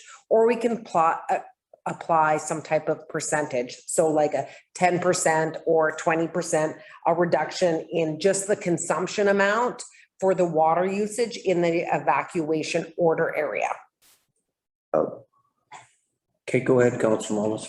Yeah, that was a long discussion that we had, and the other people that were just here was a difficult thing to do with water and sewer. You know, there's always the people that are gonna, but if you drive over there, there's a lot of brown lawns, all right? They didn't water anything. And those that put sprinkler systems up on the roof of their house, they're protecting their investment. If I was gonna do anything on those, I would go with, they pay the water rate, but give them a 10 or 15% reduction in the sewer rate because it didn't go down the sewer, right? Mm-hmm. That's what I would say. I mean, like or nothing at all, because like my lawn looks like the golf course. I'm watering it, I'm paying for it, and I'm not complaining. So there's different ways we can skin this cat. Like, I mean, you could take last year's rates and figure it out from there, but that's a lot of work for staff. Or you could give a percentage. I would think, you know, that would be a way to a quick fix and support these people, or we do nothing. So I'm not so sure that we have to do anything. We got a through the chair, we got $900,000 for COVID. Maybe the NDP will be liberal and send out some money for fire relief to the communities. And if they do that, we can pass it on to everybody. Because I had to wash my car 3 or 4 times extra because it was always covered in ash. But you know what? That's ideal. So. Mm-hmm. Okay. Nope. Councilor Bushel, you're next. Yeah, I just think, I mean, it's just a letter that I received. And I think we need to do more homework and, you know, find out what the value of 10% is for 200 and something homes. So 10% was about $3,000. Yeah. That's the total, that would be the total wash. Right, so the average value of water and sewer for a household of 4 is just the consumption piece, not the fixed charges, is about $130 for a 6-month period. So if we reduce it by 10%, it's $13 per household. I paid for two. And so it costs about, it's like we'd lose 3,000 in revenue for 10%, maybe 6,000 for 20, approximately. And you're right, we don't have to make a decision today. These bills aren't going out until Christmas time. Councilor. Through the chair, can I get a reminder what a cubic meter of water costs? It's $1. 80 cents. Actually, 80 cents. It's 80 cents for water and sewer is 90. I think these folks are mostly asking for administrative time and the water's already, their tax dollars are already mostly paying for the water, so we can't refund most of what they're paying for these services 'cause it's built into their taxes and our staff's really busy. So I think that we should probably make sure that, you know, that our fire services and stuff are all taken care of and not be taking 10% off of their folks' water bill, even though I can.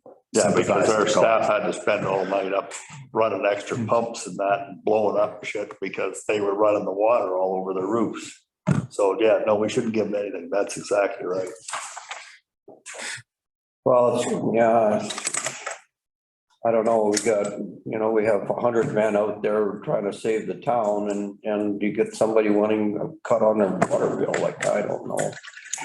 Need to handle. All right, go ahead, Colin. I agree. It would be a waste of taxpayers' dollars to have our staff look for a $13 taxpayer credit. It's like I got a $8 check from ICBC. I'm going. I got a $3 check. It costs them more to send it to me. The appetite then, what I'm getting from council is we do nothing. Okay, we'll draft up a letter and cover, or just an email and say. We should make it public information that explain what Daryl said about what. Exactly. Cost because of the additional Costs, yeah.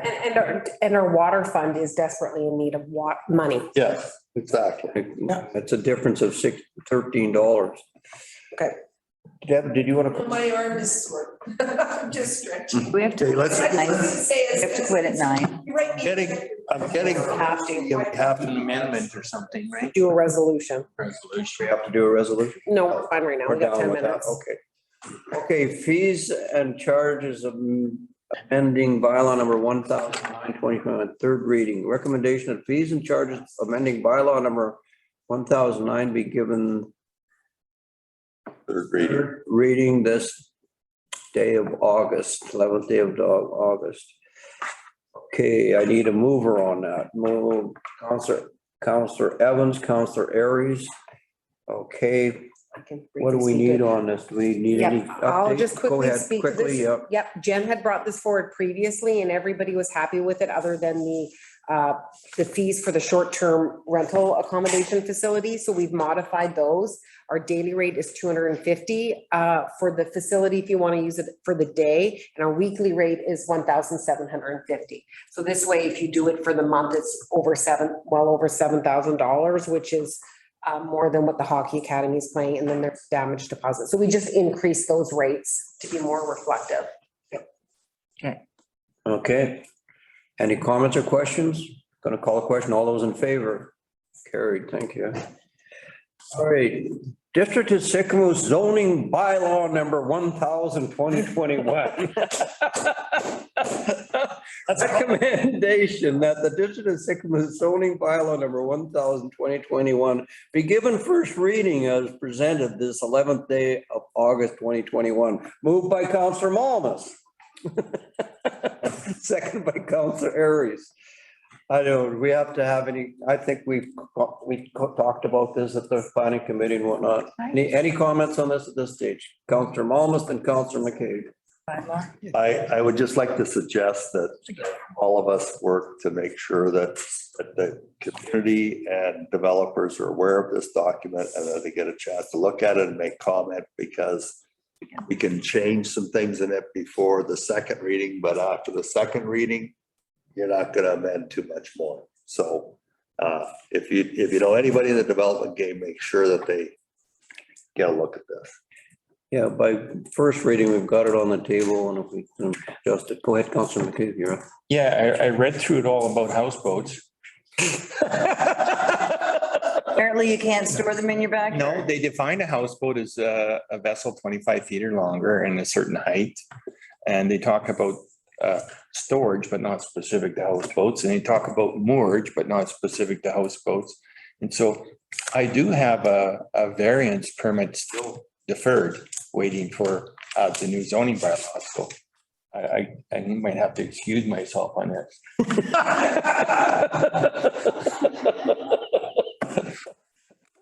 Yeah. Are you serious? Yeah. I did. It cost me $300 for that very stuff. You're never getting back. But we're just, Okay, any other comments or questions on this as we move forward?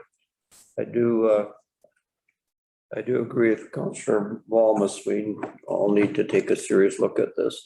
All right, call a question. All those in favor? Carried. You're welcome back in. get the houseboat out of your backyard. It's gone. I was gonna say, it's not even there anymore. Give him his $300 back so he quits whining. Council could vote on that. They'd have to leave again. No, it is still tabled and it's still waiting for a decision. Okay, so we're into correspondence for action tourism cancellations. And then there's all these other correspondence, so there's. I could speak to music in the park one. So. Okay, take a look at all of these different correspondence. So Councillor McCabe, you want to speak about music in the park? Go ahead. Oh, it's from the president of the chamber, I believe. I'm trying to open it here. Where the hell is it? Yeah. Basically saying they can't provide that event anymore. And so it's open-ended. So who's going to pick that up? The chamber is not going to look after music in the park anymore. No. Isn't that what this letter That's correct. That's correct. They're not. Yeah. So from what I've heard, that the chamber has been in conversation with Sherlock in regards to the possibility of the district of Sicamous taking this over. And I guess it's because it says we have discussed this with the district of Sicamous and hope they will make this part of their plans in the coming year. So I guess it's to be decided. well, no, the letter saying the chamber's not doing it anymore. They're not going to do it anymore. Right. And they're hoping that we pick. And they're hoping that we will do So it. it's kind of an action item. Not for this year. No, okay. It's not going to happen this year, but they won't be running it next year. I think it's something that needs to be considered and discussed, and when we have the ability to do it. Councillor Malmus. Forward to another. Not to toot anybody's horn, I think that the district of Sicamous and the chamber had the music in the park and it was a successful event. And I think that what Brenda did on Saturday with the beer gardens and that was somewhat successful as well. And maybe we should let private take this ball and run with it. We opened a door and maybe we can let the private sector take it because it was costing the district to manage this stuff. Well, it was a part of, it's not actually a job function of the chamber, right? So by donation and the rest of it that they were, and whatever else they were doing, and I don't know what the staffing was on it, but I think that they did a fantastic job. COVID kind of shut it down. People were really antsy to get something going. And I honestly believe that, Brenda took it over, or didn't take it over, but basically offered a venue, and we could support some other people in doing that. I don't think this year there's enough summer left to try and do anything. So we have the rest of the year, but I think that should strongly support anybody who wants to do that type of event. I agree with that. I think that you have to understand, even though the chamber was involved with this, it was costing the district of Sicamous money. Councillor Anderson, you're up. I don't know, it wasn't, the chamber was taking donations, they were getting sponsorships from businesses in town. They were collecting 500 and 600 people, I don't know who's gonna do that. And this is an event that just doesn't happen here. It happens in Salmon Arm, it happens in Chains. It's a major event across the community where people jump from place to place. It has to be an organized event. I'm not sure what Brenda Dalzell's event was, or I mean, there's still COVID protocol you have to follow. There's still alcohol licenses. There's still washroom facilities that have to be kept up. There's still a lot right now that's going on. Yeah. So, but the music in the park was an event that attached itself to several events in other communities. So it's not just a business, and everybody can do whatever they want in their parking lot, but I mean, music in the park was a major event. We're talking 500 people, so I'm not quite sure we want. Our new washroom structure was designed to. Exactly, it was Yeah, we designed to have. built the infrastructure. We have, yeah, exactly, so you can sit. Yeah, so it's like that was all seating on the side of the building to look at the stage, right? Councillor Anderson, there's no reason why we can't continue with this program. No. And the private industry can continue with the program as well. There will be a cost to it, so that'll be something that we'll have to consider. But it's been kind of handled over from the chamber now to our staff. All right, okay. Anything else in this?